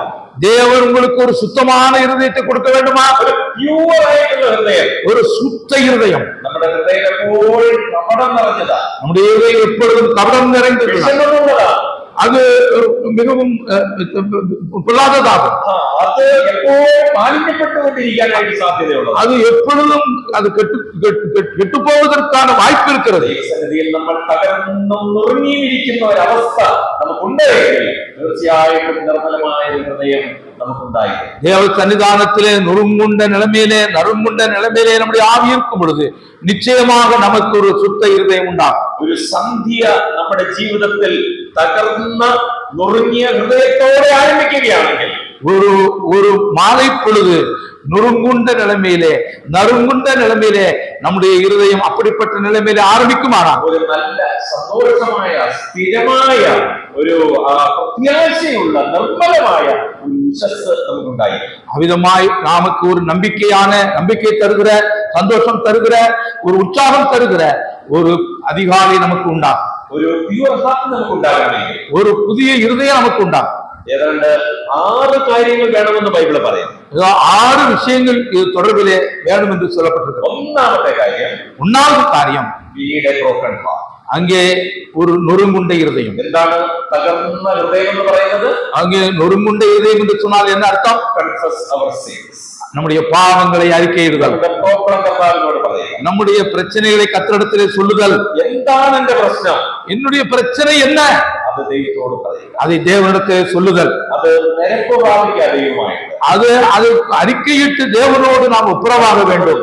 സഹോദരങ്ങളോടുള്ള ബന്ധത്തിൽ, நம்முடைய உடன் சகோதரர்களுடைய தொடர்பிலே എന്തെങ്കിലും പ്രശ്നമുണ്ടെങ്കിൽ, ஏதாவது பிரச்சனை இருக்குமானால் അവരോട് ചെന്ന് നിരക്കുക. அது அவர்களிடத்திலே சென்று அறிக்கை செய்து நாம் ஒப்புரவாக வேண்டும். അതിനുശേഷം ദൈവസന്നിധിയിലേക്ക് വരിക. அதற்கு பிற்பாடு தேவ சன்னிதானத்திலே வர வேண்டும். തകർന്ന ഹൃദയത്തോടെ കർത്താവിനോട് ആ കാര്യം പറയുക. ஒரு நொறுங்குண்ட இருதயத்தோடு கர்த்தரிடத்தில் அதை சொல்ல வேண்டும். கர்த்தர் அதற்கு பரிகாரத்தை கொடுப்பார். പുതിയ നിയമ വിശ്വാസികളോടുള്ള ബന്ധത്തിൽ ആ കാര്യം കൂടെ പറയട്ടെ. புதிய ஏற்பாட்டு விசுவாசிகளோட தொடர்பிலே இன்னொரு காரியத்தை சொல்லுகிறேன். നമ്മളൊരു പാപം ചെയ്താൽ, நாம் ஒரு பாவம் செய்தால் കർത്താവ് നമ്മുടെ പാപം ക്ഷമിക്കും. கர்த்தர் நம்முடைய பாவத்தை மன்னிப்பார், നമ്മുടെ ഹൃദയത്തെ കഴുകും. நம்முடைய இருதயத்தை கழுவுவார். But we have to suffer the consequences. ஆனால் அதனுடைய பின்விளைவுகளை நாம் சந்தித்தாக வேண்டும். അതിന്റെ പരിണിത ഫലം ഈ ഭൂമിയിൽ വെച്ച് അനുഭവിച്ചേ പറ്റും. அதனுடைய பின்விளைவுகளை இந்த பூமியிலே வைத்து நான் அனுபவித்துத்தான் தீர வேண்டும். അത് മാറ്റാൻ കഴിയുന്ന ഒരു വ്യവസ്ഥയില്ല. அதை மாற்றுவதற்கு வேதத்திலே எந்த விதமான வழியும் இல்லை. ജഡത്തിൽ വിതച്ചാൽ ജഡത്തിൽ കൊയ്യണം. மாம்சத்தில் விதைத்தோமானால் மாம்சத்திலே அறுக்க வேண்டும். അപ്പോൾ പലരും ചിന്തിക്കും, പിന്നെ എന്തിനായിട്ട് പറയുന്നേ, பிறகு ஏன் நாம் அறிக்கை செய்ய வேண்டும் என்று நினைக்கலாம். നമ്മൾ ഈ ആത്മതപനത്തിലൂടെ വരുന്നത്, பிறகு ஏன் இந்த ஆத்ம தமனம் செய்ய வேண்டும். പക്ഷെങ്കിൽ ഈ പരിണത ഫലം അനുഭവിക്കാൻ നമ്മൾ തയ്യാറായിരിക്കണം. ஆனால் இந்த பின் விளைவுகளை நாம் அனுபவிக்க தயாராக இருக்க வேண்டும். ദാവീദിനോട് ദൈവം ക്ഷമിച്ചു. தாவீதினிடத்திலே தேவன் அமிதமாய் തനിക്ക് ശുദ്ധമായ ഒരു ഹൃദയം കൊടുത്തു.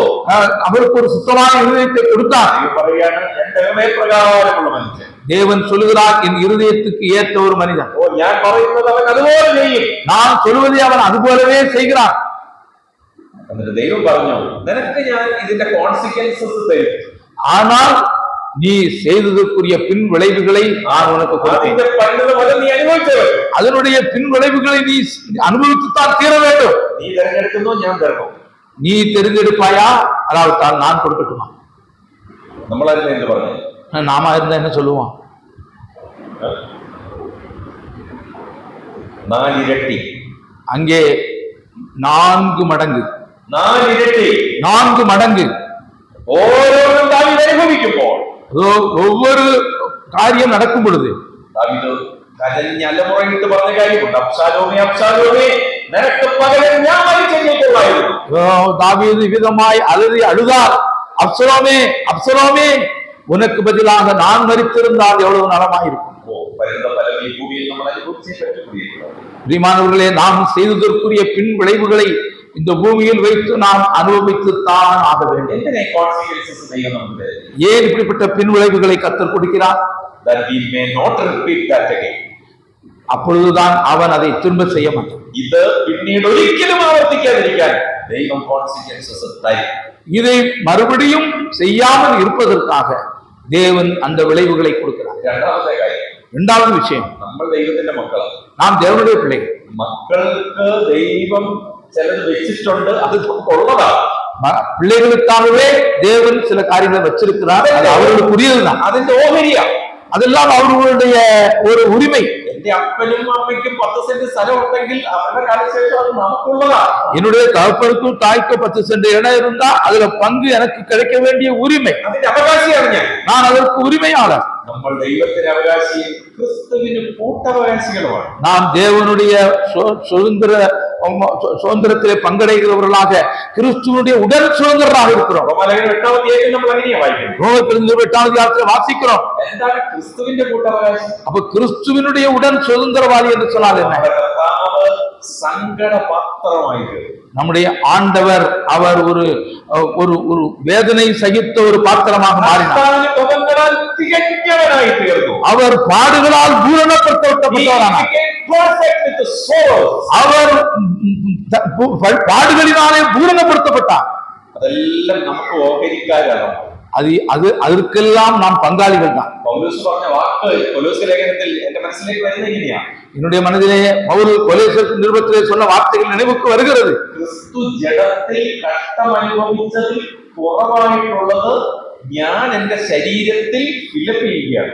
இதோ கிறிஸ்து தன்னுடைய சரீரத்திலே அடைந்த பாடுகளில் குறைவானதை நான் என் சரீரத்திலே அதை நிறைவு செய்கிறேன். ഞാൻ ഇത് ചെയ്യുമ്പോൾ, ഇത് അനുഭവിക്കുമ്പോൾ, நான் இதை செய்யும் பொழுது, இதை அனுபவிக்கும் பொழுது പൗലോസ് പറയുക അവന്റെ പുനരുദ്ധാനത്തിന്റെ ശക്തി എന്റെ ശരീരത്തിൽ ഞാൻ അനുഭവിച്ചറിയുക. ஏதோ பவுல் கூறுகிறார், அவருடைய உயிர்த்தெழுந்த வல்லமை என் சரீரத்திலே நான் பெற்று அனுபவிக்கிறேன். I am experiencing the resurrection power in my body.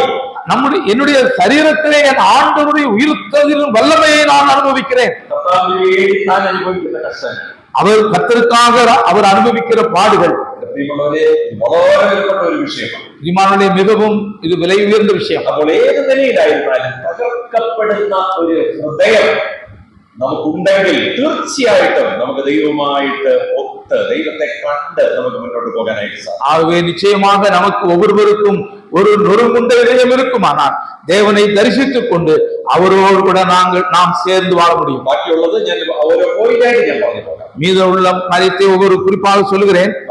ദൈവ പൈതങ്ങൾക്ക് വേണ്ട ഹൃദയത്തിന്റെ അവസ്ഥ, ഒരു പ്യൂർ ഹാർട്ടിലേക്ക് പോയ ഒരു സ്റ്റെപ്പിനെ കുറിച്ചാണ് ഞാൻ പറയുന്നത്. அங்கே தேவனுடைய பிள்ளைகளுக்கு இருக்க வேண்டிய ஒரு நிலை, ஒரு சுத்த இருதயம் நமக்கு வேண்டுமானால் என்ன செய்ய வேண்டும்? we should be having an opened heart. இரண்டாவதாக நமக்கு ஒரு திறந்த இருதயம் இருக்க வேண்டும். നമുക്ക് എപ്പോഴും ഒരു വിശാലമായ തുറന്ന ഹൃദയം நமக்கு எப்பொழுதும் ஒரு விசாலமான திறந்த இருதயம் இருக்க வேண்டும். എന്തിനു വേണ്ടിയാണെന്നറിയാമോ? எப்படி தெரியுமா? To receive the word of God. நாம் தேவனுடைய வசனத்தை ஏற்றுக்கொள்ளக்கூடிய நிலைமையிலே. அப்போஸ்தலர் நடவடிக்கைகள் 16:14 வாசிக்கிறோம்.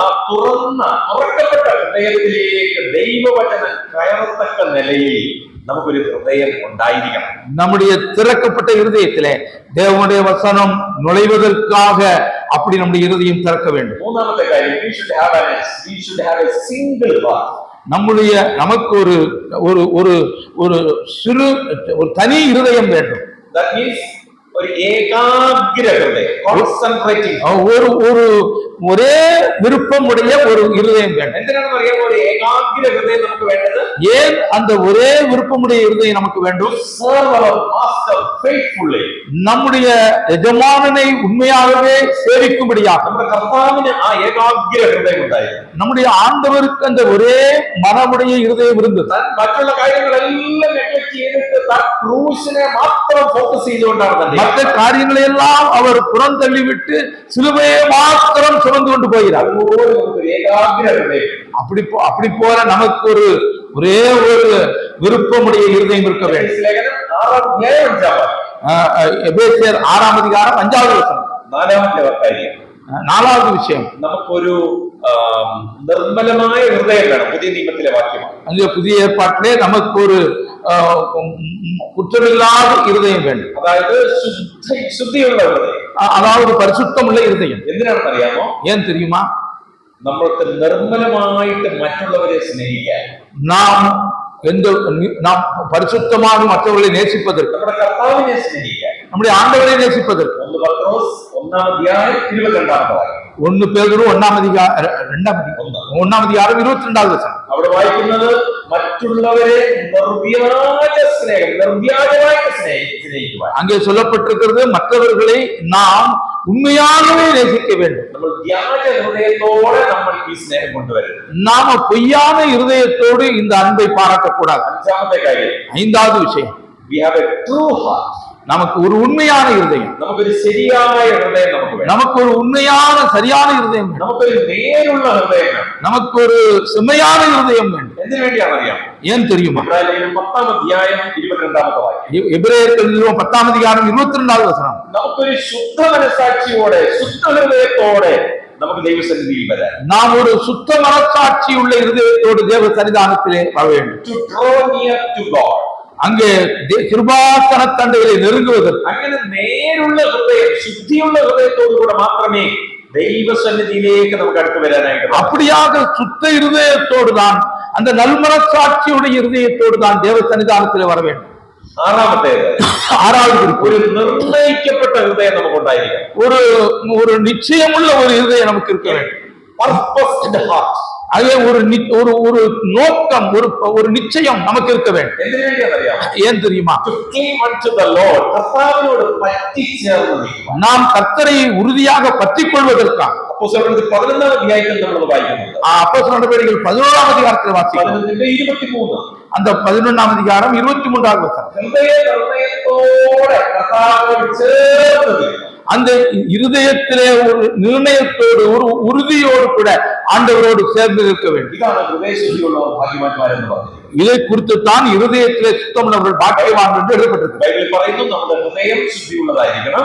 அப்ப வேதத்திலே சொல்லப்பட்டிருக்கிறது நம்முடைய இருதயம் சுத்தமா இருக்க നമ്മുടെ வேண்டும். നടപ്പ് നിർമ്മലമായിരിക്കണം. நம்முடைய நடக்கை சுத்தமா இருக்க வேண்டும். കൈകൾ നിർമ്മലമായിരിക്കണം. நம்முடைய கைகள் சுத்தமா இருக்க வேண்டும். അതുപോലെ തന്നെ നമ്മുടെ ശരീരം നിർമ്മലമായിരിക്കണം. அதுபோல நம்முடைய சரீரங்களும் சுத்தமா இருக்க வேண்டும். ഇതെല്ലാം ദൈവവചനത്തിൽ പറയുന്ന കാര്യം. இது எல்லாம் தேவனுடைய வசனத்திலே சொல்லப்பட்டிருக்கிறது. അപ്പോൾ ഹൃദയശുദ്ധിയുള്ളവർ ഭാഗ്യവാന്മാർ, അവർ ദൈവത്തെ കാണും. ஆக இருதயத்தில் சுத்தமுள்ளவர்கள் பாக்கியவான்கள், அவர்கள் தேவனை தரிசிப்பார்கள். ഇതാണ് spiritual mountain climbing first step. இதுதானே ஆவிக்குரிய மலை ஏற்றத்தினுடைய முதல் படி. ഇനി മുന്നോട്ട് പോകണം. இன்னும் மேல போகணும் அல்லவா? സ്റ്റെപ്പ് ഓരോന്ന് കയറണം. இன்னும் ஒரு படியா ஏற வேண்டுமா? ഈ ഒരു സ്റ്റെപ്പ് തന്നെ വെക്കാന്ന് പറയുന്നത് എന്തോ ഒരു പാടാണ്. இந்த படி ஏறுறதுக்கு எவ்வளவு பாடு. രണ്ടാമത്തെ കാര്യങ്ങളൊന്ന് പറയാം. 2வது காரியம் சொல்றேன். 5-ാം അധ്യായത്തിൽ 11-ാമത്തെ വാക്യം. മത്തായിയുടെ സുവിശേഷം 5:11. மத்தேயு 5:11. 3-4 കാര്യങ്ങൾ മാത്രമേ പറയുന്നുള്ളൂ. 3-4 விஷயங்கள் சொல்கிறேன்.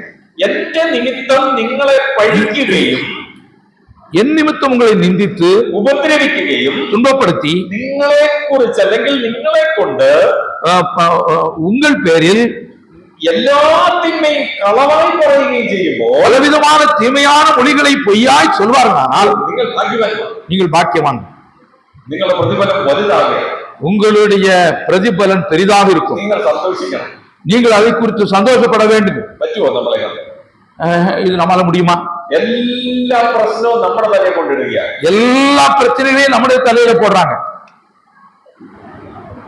നമ്മൾ ചെയ്തതല്ല, நம்ம செய்யவில்லை. ചെയ്യാത്ത പ്രശ്നങ്ങൾ, செய்யாத காரியங்கள் എന്തെങ്കിലും ഒരു കാര്യം നമ്മളുടെ തലയിൽ കൊണ്ടിട്ടാൽ ஏதாவது அப்படிப்பட்ட காரியத்தை நம்முடைய பேரிலே சொன்னால் ഇങ്ങനെ ചിരിച്ചുകൊണ്ട് അവരുടെ മുഖത്ത് നോക്കാൻ പറ്റുമോ? நாம அப்படியே சிரித்துக் கொண்டே அவன் முகத்தை பார்க்க முடியுமா? രണ്ടാമത്തെ സ്റ്റെപ്പ്, இரண்டாவது படி, എല്ലാ തിന്മയും എല്ലാ തെറ്റും എല്ലാ പ്രശ്നങ്ങളും നമ്മൾ ചെയ്യാതെ മറ്റുള്ളവർ ചെയ്ത് എന്റെ തലയിലേക്ക് കൊണ്ടിടുമ്പോൾ സന്തോഷിക്കാൻ കഴിയുന്നെങ്കിൽ எல்லா விதமான தீமையான மொழிகளையும் நான் செய்யாத தவறுகளையும் எல்லாவற்றையும் மற்றவர்கள் என் பேரிலே பொய்யாய் சொல்லும் பொழுது அதிலே நாம் சந்தோஷப்படக்கூடுமானால் ആ ക്രിസ്തു എന്ന തലയോളം നമ്മൾ വളരുവാനുള്ള ആ ഒരു പടി, கிறிஸ்து என்ற தலை பற்றி கொண்டு அல்லது தலைவரையிலுமாக வளருவதற்கான இரண்டாவது படி. ഒന്നാമത്തെ പ്യൂർ ഇൻ ഹാർട്ട്, ஒன்னாவது படி இருதயத்திலே சுத்தம், രണ്ടാമത്തേത് ടെമ്പറൻസ്. இரண்டாவது அது பொறுமை, ടെമ്പറൻസ് എന്ന് പറഞ്ഞു കഴിഞ്ഞാൽ சகிப்பு, നമ്മളെ തന്നെ കൺട്രോൾ ചെയ്യാനുള്ള ഒരു കഴിവ്, அதாவது நமக்கு நாமே கட்டுப்படுத்தக்கூடிய ஒரு காரியம். അതിന് ഇന്ദ്രിയ ജയം എന്നാണ് പറയുന്നത്. அதற்கு அங்க சொல்லப்பட்டிருக்கிறது அங்கே இந்திரிய வெற்றி, നമ്മളുടെ ജഡത്തെ നിയന്ത്രിക്കാനുള്ള കഴിവ്, நம்முடைய சரீரத்தை கட்டுப்படுத்தக்கூடிய ஒரு காரியம். വലിയൊരു പ്രശ്നം എന്റെ തലയിലേക്ക് നീയാണ് അത് ചെയ്തത്, നിങ്ങളാണ് എന്റെ കാരണക്കാരെന്ന് നമ്മളോട് പറയുകയാണെങ്കിൽ, இதோ நீங்கள் தான் இதற்கு காரணம், பெரிய ஒரு தவறு நீங்கள் தான் செய்திருக்கிறீர்கள் என்று பொய்யாக சொல்லும் பொழுது ആദ്യം സംഭവിക്കുന്നത് എന്താ? முதல்ல என்ன நடக்குது? എന്റെ കണ്ണ് രണ്ടും ഇങ്ങനെ തൊഴിലേക്ക് മുമ്പോട്ട് വരും, என்னுடைய கண்கள் இரண்டும் அப்படியே சிவந்து முன்னால வருது, രണ്ട് കണ്ണും ചുമന്ന് വരാനായിട്ട് തുടങ്ങും, இரண்டு கண்களும் சிவக்க ஆரம்பிக்கிறது. ഇനി മീശയൊക്കെ ഉള്ളവരാണെങ്കിൽ മീശയൊക്കെ വറക്കാൻ തുടങ്ങും, இந்த மீசை உள்ளவர்களாக இருந்தால் அந்த மீசை துடிக்க ஆரம்பிக்கிறது, കൈയൊക്കെ ഇങ്ങനെ വറക്കാൻ തുടങ്ങും, நம்முடைய கையெல்லாம் அப்படியே நடுங்க ஆரம்பிக்கிறது, പല്ലൊക്കെ ഇങ്ങനെ കടിക്കാൻ തുടങ്ങും, என்னுடைய பல்லு கடிக்க ஆரம்பிக்கிறேன். പിന്നെ നമ്മൾ വാ തുറന്ന് പറയുന്നതൊക്കെ സ്തോത്രം സ്തോത്രം എന്ന് പറഞ്ഞുകൊണ്ടിരുന്ന വായി നാവ് എന്തൊക്കെയായിരിക്കും പറയുന്നത്? ஸ்தோத்திரம் ஸ்தோத்திரம் என்று சொல்லிக் கொண்டிருக்கிற நம்முடைய நாவு வாய் பிறகு என்னெல்லாம் காரியத்தை சொல்லும். കർത്താവ് പറഞ്ഞു, നിങ്ങൾ സന്തോഷിക്കണം, ചിരിച്ചാൽ മാത്രം മതി. ஆண்டவர் சொன்னார், நீங்கள் சந்தோஷப்படுங்கள், சிரித்தால் போதும். അങ്ങനെ ചിരിച്ചാലും പ്രശ്നമുണ്ട്, அப்படி சிரித்தாலும் பிரச்சனை இருக்கு, സന്തോഷിച്ചാലും പ്രശ്നമുണ്ട്, சந்தோஷித்தாலும் பிரச்சனை இருக்கு. കണ്ടോ, പുള്ളി തന്നെ പ്രശ്നക്കാരൻ. பாத்தீங்களா, அதான் சிரிக்கான், இவன் தான் பிரச்சனை பண்ண. സന്തോഷിച്ചിരിക്കുന്നുണ്ടോ? அதான் சந்தோஷமா இருக்கிறத பாத்தீங்களா? ഇത് രണ്ടും പറഞ്ഞു, நீ ரெண்டும் சொல்லுவாங்க. ഇതിന്റെ രണ്ടിന്റെയും കൂടെ നടുവിൽ ജീവിക്കാനുള്ള ഒരു കൺട്രോൾ നമുക്ക് ഉണ്ടായിരിക്കണം. இந்த இரண்டுக்கும் நடுவிலே நாம் நம்மை கட்டுப்படுத்தி வாழ்வதற்கான ஒரு சக்தி நமக்கு வேண்டும். നമ്മുടെ കർത്താവ് ക്രൂശിൽ തൂങ്ങിക്കിടക്കുക, நம்முடைய ஆண்டவர் சிலுவையிலே தொங்கிக் கொண்டிருக்கிறார். അവർ ചെയ്ത കുറ്റങ്ങളെല്ലാം മേലിട്ടായിട്ടൊക്കെ എഴുതി വെക്കേണ്ടതാ. அவர்கள் செய்த குற்றங்களை எல்லாம் அங்கே எழுதப்பட வேண்டியது இருக்கிறது. அங்கே கர்த்தரை பரியாசம் செய்கிறார்கள். നീ ദൈവത്താണല്ലോ, இதோ நீ தேவகுமாரன் அல்லவா, ഇത്രയും മരിച്ചവരിൽ നിന്ന് ഉയർപ്പിച്ചു, நீ மரித்தவர்கள் எல்லாம் உயிரோடு எழுப்பினாயே, நீ இறங்கி வா. ഇറങ്ങി വരാൻ പറ്റുമോ കർത്താവിന്? கர்த்தரால் இறங்கி வர முடியுமா? ദൈവമായതുകൊണ്ട് പറ്റും, தேவனானபடியினால் முடியும். നമ്മളെല്ലാം ആയിരുന്നെങ്കിൽ നിമിഷ നേരം കൊണ്ട് താഴെ വന്നിട്ട് പിന്നെ പോയേ.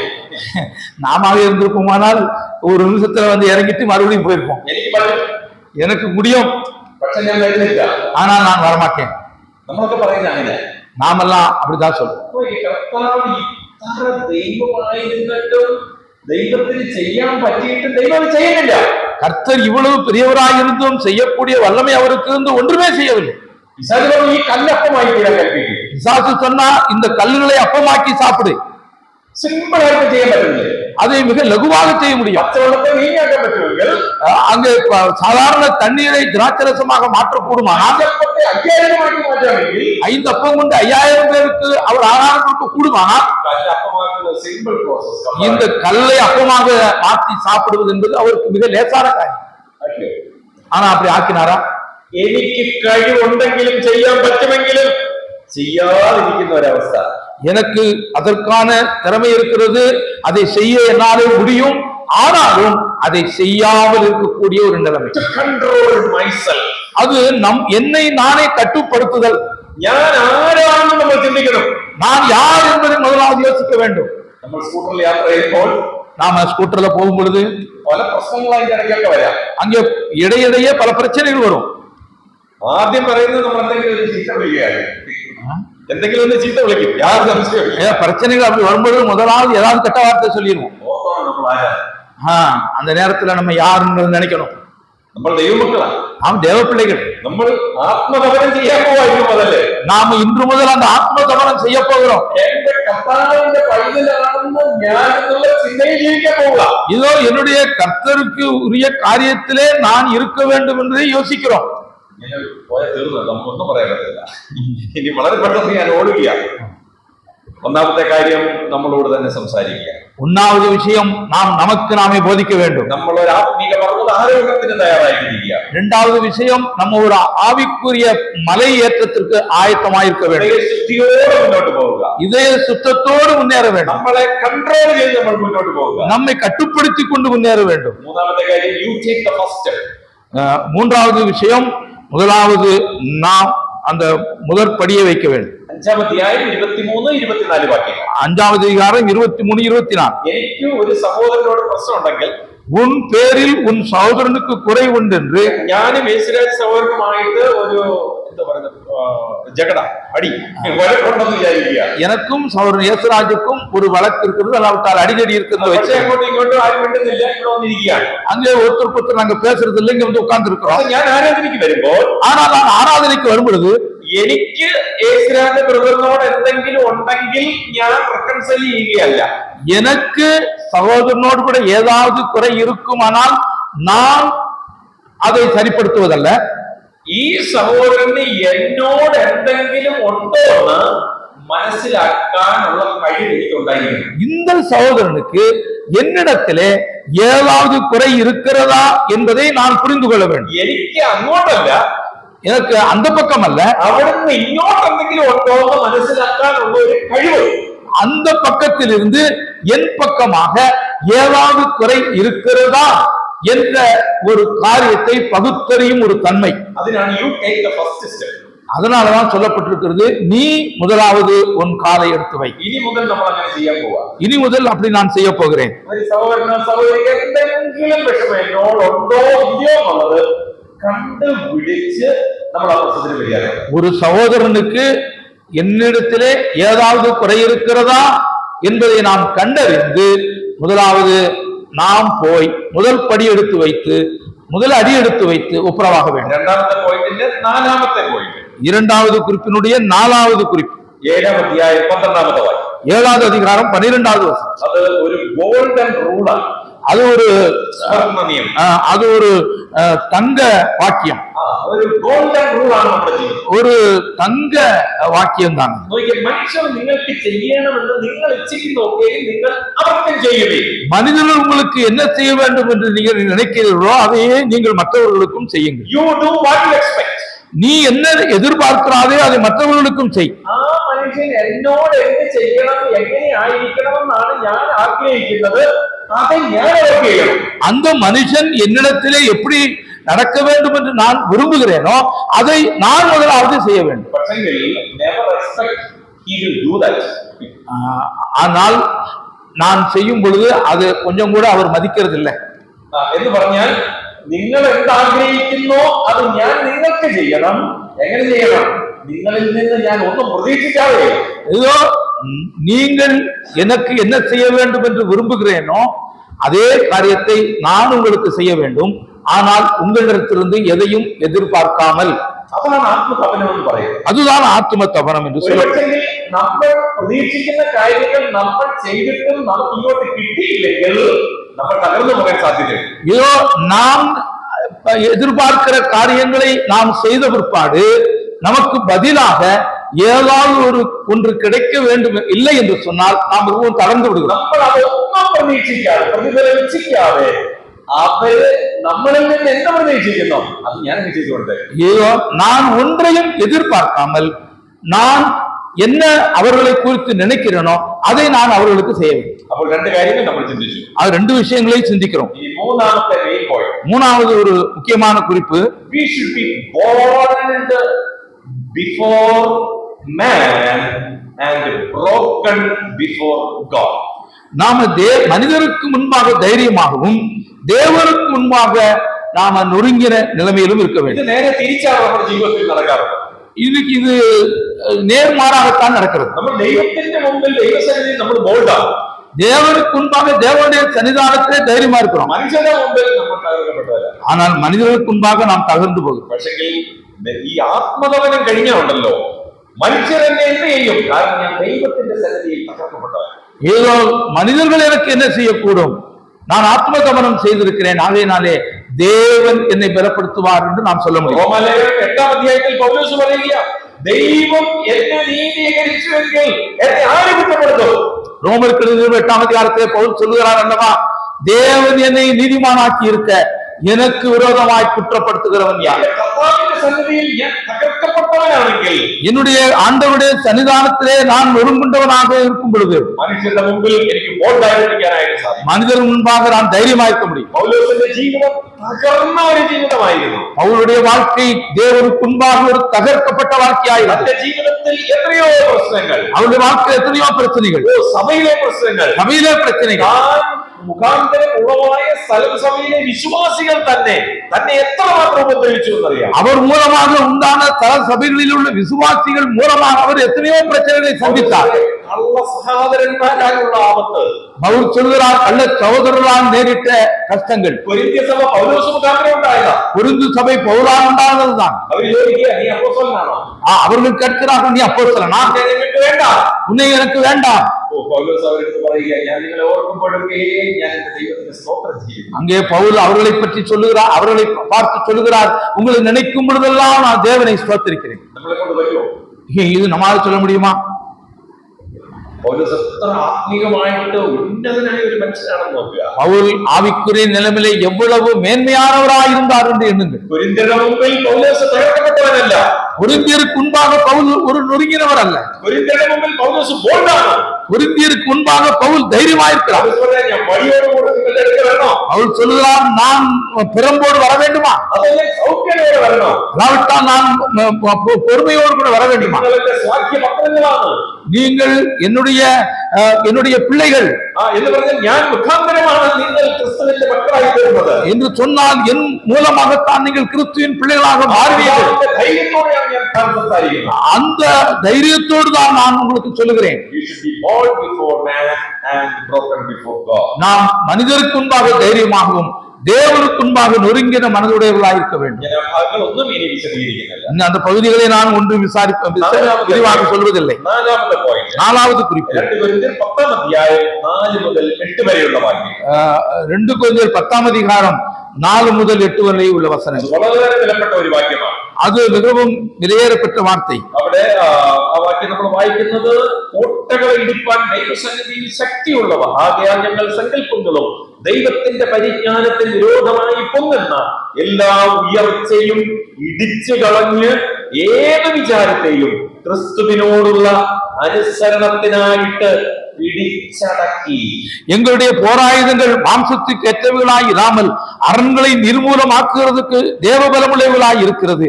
அவைகளால் நாங்கள் தர்க்கங்களையும் தேவனை அறிகிற அறிவுக்கு விரோதமாய் எழும்புகிற எல்லா வேற்றுமையையும் நிர்மூலமாக்கி எந்த எண்ணத்தையும் கிறிஸ்துவுக்கு கீழ்ப்படிய சிறைப்படுத்துகிறவர்களாய் இருக்கிறோம். இது பவுலோஸினோடு ചെയ്യുന്ന ഒരു കാര്യമാണ്. இது பவுல் தனக்குத்தானே செய்கிற ஒரு விஷயமாகும். இடிச்சு കളയുക, ஒரு பிடிச்சடக்கல், ஒரு தகர்க்கிற காரியமும் ஒரு பிடித்து கீழ்ப்படியக்கூடிய காரியம். இതാണ് പൗലോസ് ചെയ്യുന്ന ആത്മതപനം.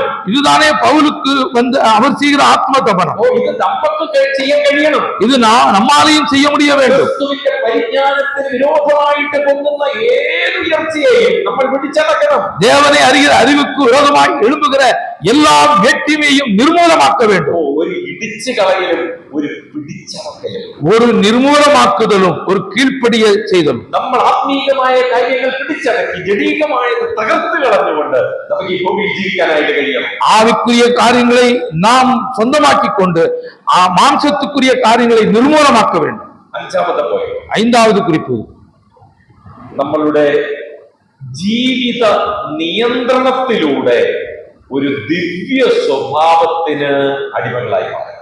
நம்முடைய வாழ்க்கையிலே ஒரு திவ்ய சுபாவத்துக்கு நாம் அடிமைகளாக மாற வேண்டும். 2 പത്രോസ് 1:4, 2 பேதுரு 1:4, ദിവ്യ സ്വഭാവത്തിന് നിങ്ങൾ കൂട്ടാളികളാണ്. திவ்ய சுபாவத்திற்கு நீங்கள் பங்குள்ளவர்களாக இருக்கிறீர்கள். ദിവ്യ സ്വഭാവം, திவ்ய சுபாவம் என்று சொன்னால் என்ன அர்த்தம்? That is the nature of our Christ. அது நம்முடைய கிறிஸ்துவின் சுபாவம். Divine nature. அது தெய்வீக சுபாவம். ഒരുവൻ ക്രിസ്തുവിലായാൽ അവൻ പുതിയ സൃഷ്ടിയാകും. ஒருவன் கிறிஸ்துவுக்குள் இருந்தால் அவன் புது சிருஷ்டி.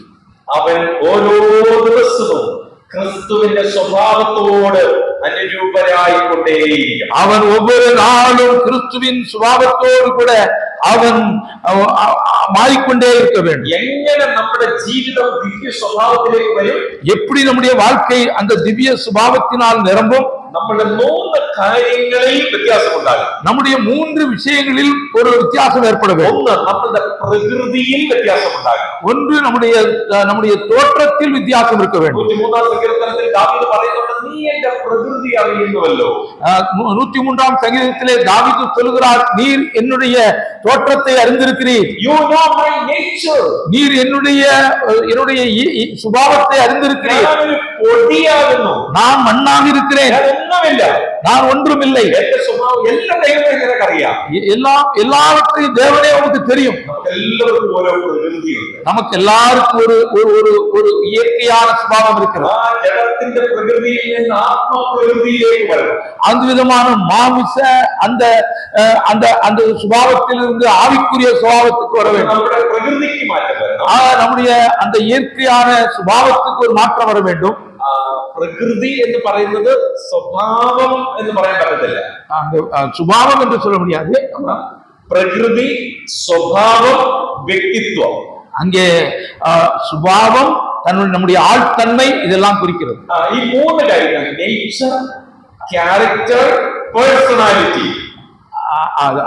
அந்த நேச்சர், அதாவது நேச்சருக்கு என்ன சொல்றது? அது சுபாவம் தான் சொல்றோம்.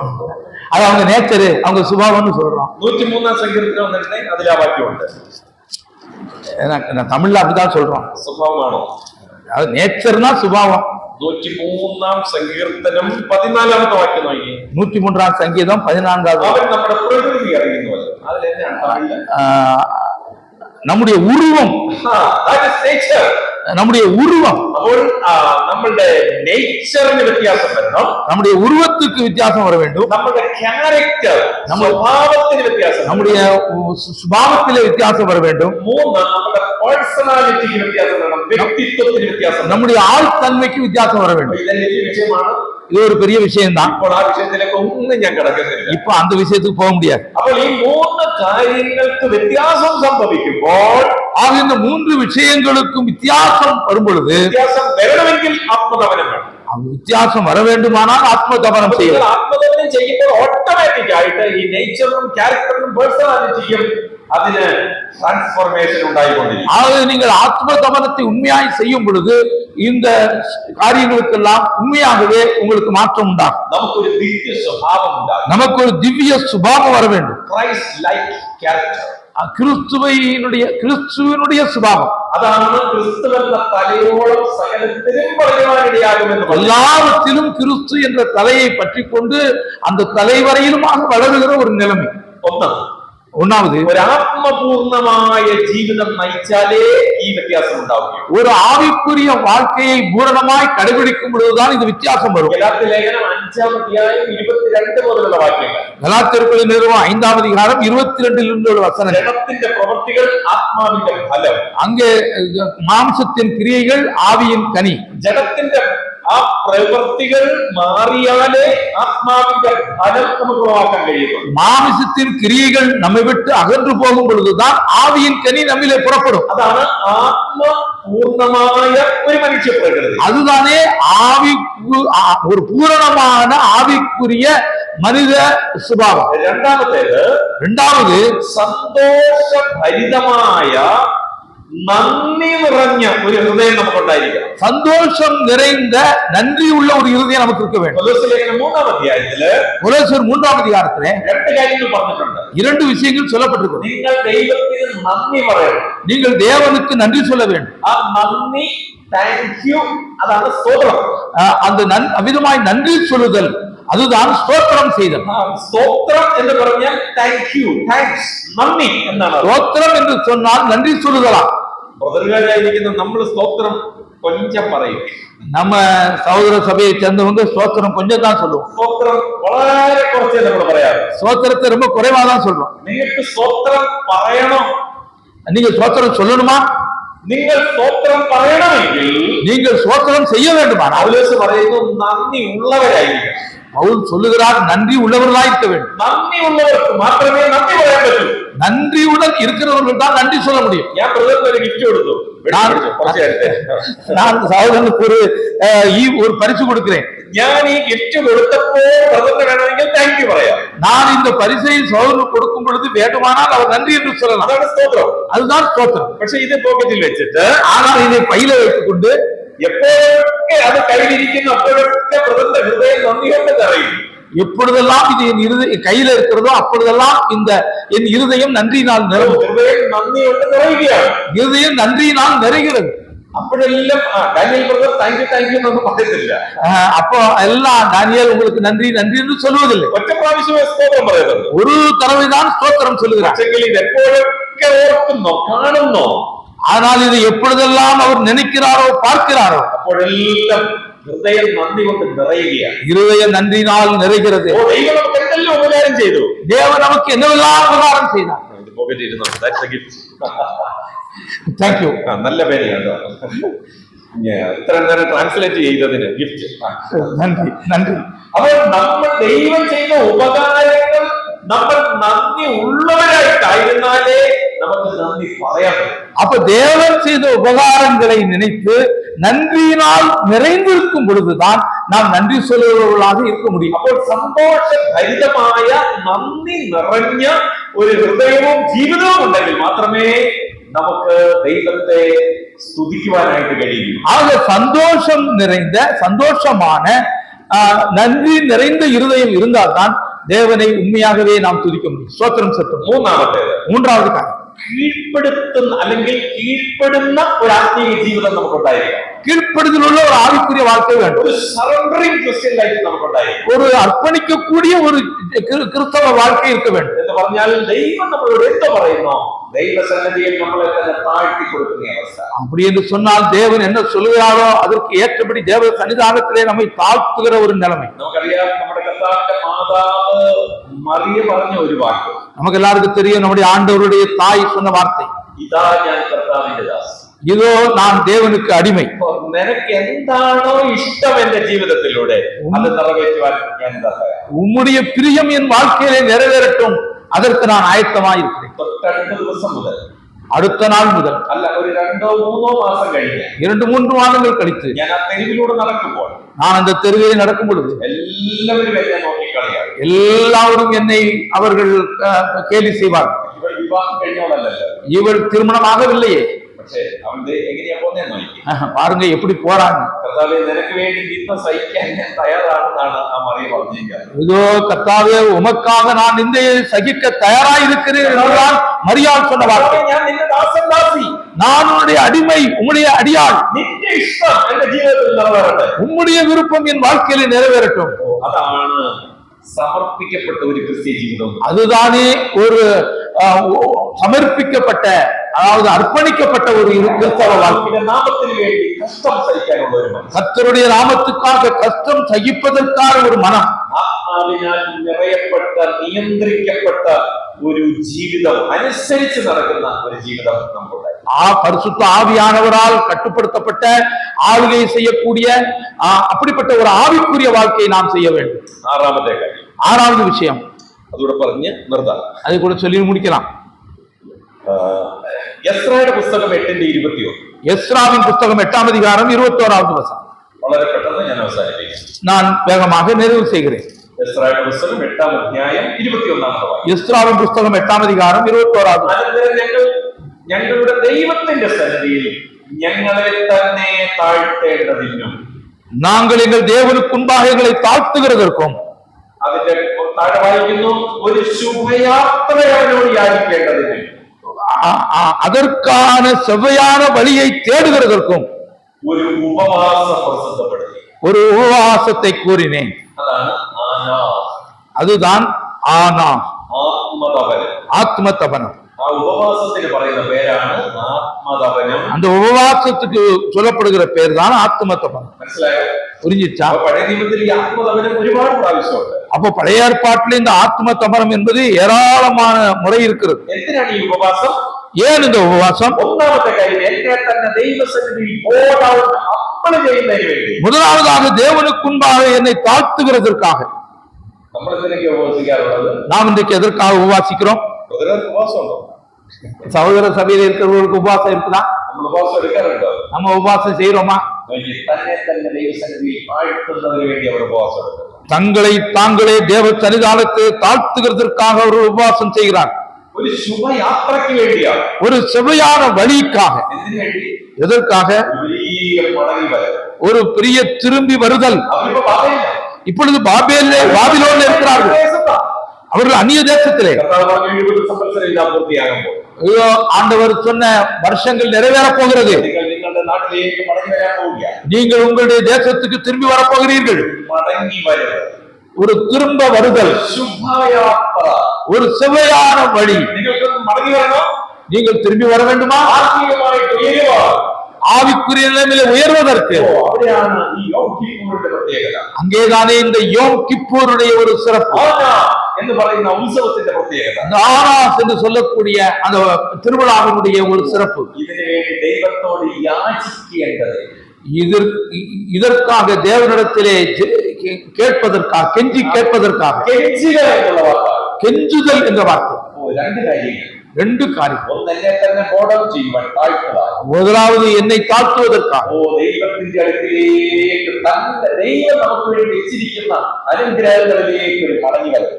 தேவன் எனக்காக வைத்திருக்கிற ஆசீர்வாதங்களை நோக்கி ஒரு திரும்ப வருகை. சில வசனங்களை வேகமாக எழுதுங்கள். 35ஆம் சங்கீதம் 13ஆம் வாக்கியம். 35ஆம் சங்கீதம் 13ஆவது வசனம். I humbled myself with fasting. இதோ நான் உபவாசத்தோடு என்னை தாழ்த்துகிறேன். எசையா பிரவചനം 58:35. எசையா 58:35. ഒരു വാക്യം നമുക്കൊന്ന് വായിക്കാം. அந்த வசனத்தை வாசிக்கலாம். அப்போஸ்தலர் பிரவൃத்தி 27:9. அப்போஸ்தலர் நடபடிகள் 27:9. அப்போஸ்தலர் பிரவൃத்திகள் 27ஆம் அத்தியாயம் 9ஆம் வாக்கியம். அப்போஸ்தலர் நடபடிகள் 27ஆம் அதிகாரம் 9வது வசனம். ഇങ്ങനെ വളരെ നാൾ ചെന്ന ശേഷം നോമ്പും കഴിഞ്ഞിരിക്കെ. இப்படி அதிக நாளுக்கு பிற்பாடு 27:9 ഒന്ന് വായിച്ചേ. തമിഴിൽ എന്താണെന്ന് എനിക്കൊന്നും അറിയില്ല. ഉപവാസ നാൾ, ഉപവാസ ദിവസം. ഏതാണ് ഈ ഉപവാസ ദിവസം? இந்த உபவாச நாள் எது? யோம் கிப்பூர்.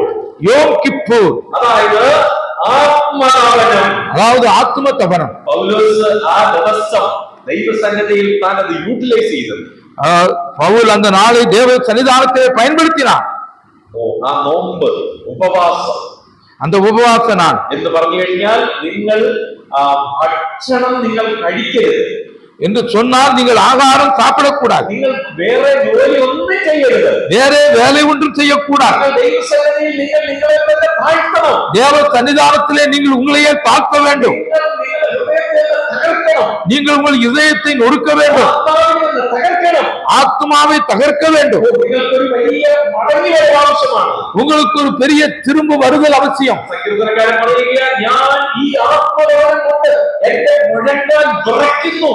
சங்கீதக்காரன் சொல்லுகிறார், இந்த ஆத்ம தபனத்தினால் என் முழங்கால் நடுங்குகிறது என்று சொன்னால் தன்னுடைய தேவ சன்னிதானத்திலே முழங்காலில் நின்று தன் குறைகளை எல்லாம் அவர் அறிக்கையிடுகிறார். ஒரு சபையான பிரயாணத்துக்காக, வழிக்காக அவர் ஜெபிக்கிறார். பவுல் பிரயாணம் செய்த கப்பல் மொத்தமும் தகர்ந்து விட்டது. ஒவ்வொரு பலகையும் வேறு வேறாக மாறிவிட்டது. ஆனால் பவுலுக்கு ஏதாவது நடந்ததா? பவுலுக்கு கூட பிரயாணம் செய்த யாராவது ஏதாவது நடந்ததா? அப்படியானால் இந்த உபவாசத்திற்கு பிரயோஜனம் இருந்ததா? அவர்கள் எல்லாரும் சுகத்துடனே கரை சேர்ந்தார்கள். பயங்கரமான குளிர். பவுல் அங்கே விறகுகளை கூட்டி சேர்க்கிறார். யாருக்காக? கப்பலில் தன்னோடு கூட யாத்திரை செய்த கள்ளமார்க்கும் துஷ்டமார்க்கும் வேண்டி. பவுலிலே கடலிலே கப்பலிலே தன்னோடு கூட பயணம் செய்த அந்த திருடர்களுக்கும் அந்த துன்மார்க்கர்களுக்கும் வயதான பவுலோஸ் விறகு பொறுக்கி கூட்டிடுங்க. வயதான பவுல் விறகுகளை கூட்டி சேர்க்கிறார். தீக்கா கூட்டிடுங்க. அங்கே ஒரு தீக்குள்ளே போடுகிறார். വിറകിൽ നിന്നും ഒരു പാമ്പ് ഒരു അണലി വന്ന് പൗലോസിന്റെ കയ്യിൽ തൂങ്ങി എന്ന വാക്യം. அந்த விறகு துண்டுகளில் இருந்து ஒரு விஷமுள்ள பூச்சி அந்த பாம்பு பவுலுடைய கையிலே பிடித்தது. பவுலோஸ் இങ്ങനെ குடையுകയാണ് அது போகாம வேண்டி. அதோ பவுல் அது கீழே விழும்படியாக அப்படியே கையை அவர் அப்படியே உலுப்புகிறார். தீயில் குடைஞ்சு കളഞ്ഞു. அங்கே அப்படியாக கையை உலுக்கி அந்த தீயிலே அதை போட்டு விட்டார். எல்லாரும் பவுலோஸை இങ്ങനെ നോക്കിയിരിക്കുക. பவுலை பார்த்து எல்லாரும் பவுலை பார்த்து கொண்டே இருக்கிறார்கள். எல்லாரும் பவுலோஸை നോക്കിയിരിക്കുക. எல்லாரும் பவுலை பார்த்து கொண்டு நிற்கிறார்கள். ஏன் பார்த்து கொண்டிருக்கிறார்கள் தெரியுமா? இப்போ அவன் செத்து போவான். ஆனால் மரித்தாரா? மரிக்க முடியுமா? முடியாது. ആത്മതപനം ചെയ്യുന്ന ഒരു മനുഷ്യൻ அவர் ஒரு ஆத்மதபனம் செய்கிற காரியம். മരിക്കത്തില്ല. அவர் மரிக்க மாட்டார் அல்ல. ദൈവത്തിന്റെ ഹിതം ഈ ഭൂമിയിൽ நிறைவேற்றிட்டே நடக்கிறது வாழ்க்கை. இதோ தேவனுடைய சித்தத்தை இந்த பூமியிலே நிறைவேற்றி முடித்த பிற்பாடே இந்த உலகத்திலிருந்து அவர் போக முடியும். பூமி போகணும். அவர் அந்த ரோமாபுரிக்கு போக வேண்டும். கைசருக்கு முன்பில் நிற்கணும். ராயருக்கு முன்பாக நிற்க வேண்டும். ராஜாக்களுக்கு முன்பில் சாட்சிகள் ஆகணும். அதில் லாஸ்ட் ராஜாவான கைசர்.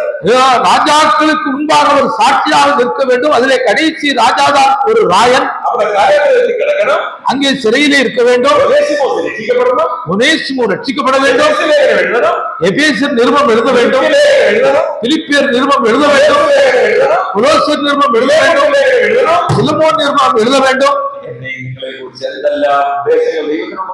இப்படியாக என்னை குறித்தும் உங்களை குறித்தும் தேவன் எனவெல்லாம் நோக்கம் வைத்திருக்கிறார் தெரியுமா? ஆத்ம தபனம் செய்யுங்கள். தேவனுடைய சித்தம் நம்முடைய இருதயத்திலே நம்முடைய வாழ்க்கையிலே நிறைவேறட்டும். നമ്മളെ തന്നെ താഴ്ത്താനും ഒരു മടങ്ങി വരവിനും ഒരു ശുഭയാത്രയ്ക്കുമായിട്ട് ഒരു ഉപവാസം. நாம் நம்மை தாழ்த்துவதற்கும் சுகமாக திரும்பி வருதலுக்கும் ஒரு சுவையான வழி பிரயாணத்துக்காகவும் ஒரு உபவாசம். ഇതൊന്നും ചെയ്തില്ലെങ്കിൽ, இது ஒன்று செய்யாவிட்டால், നമ്മൾ ഈ കാര്യങ്ങൾ ഒന്നും ചെയ്തില്ലെങ്കിൽ, இது காரியத்தை ஒன்று நம்ம செய்யாவிட்டால் ആത്മപതനം നമ്മുടെ ജീവിതത്തിൽ സംഭവിക്കും. ആത്മപതനം നമ്മുടെ வாழ்க்கையிலே നേരിടും. നമ്മുടെ ജീവിതത്തിൽ ഒരു ആത്മീക ഡിസ്ട്രക്ഷൻ തന്നെ നടക്കും. എന്റെയും നിങ്ങളുടെയും ജീവിതം, என்னுடைய வாழ்க்கையில ஒரு ஆவிக்குரிய அழிவுதான் உண்டாகும். അതൊരിക്കലും ഇടയാവില്ല. அது ஒருபோதும் நேரிடக்கூடாது. கர்த்தர் இந்த வசனங்களால் நம்மை ஆசீர்வதிப்பாரா. ஆண்டவருடைய மகிமையுள்ள நாமம் இன்றும் என்றும் மகிமைப்படுவதாக. ஆமென்.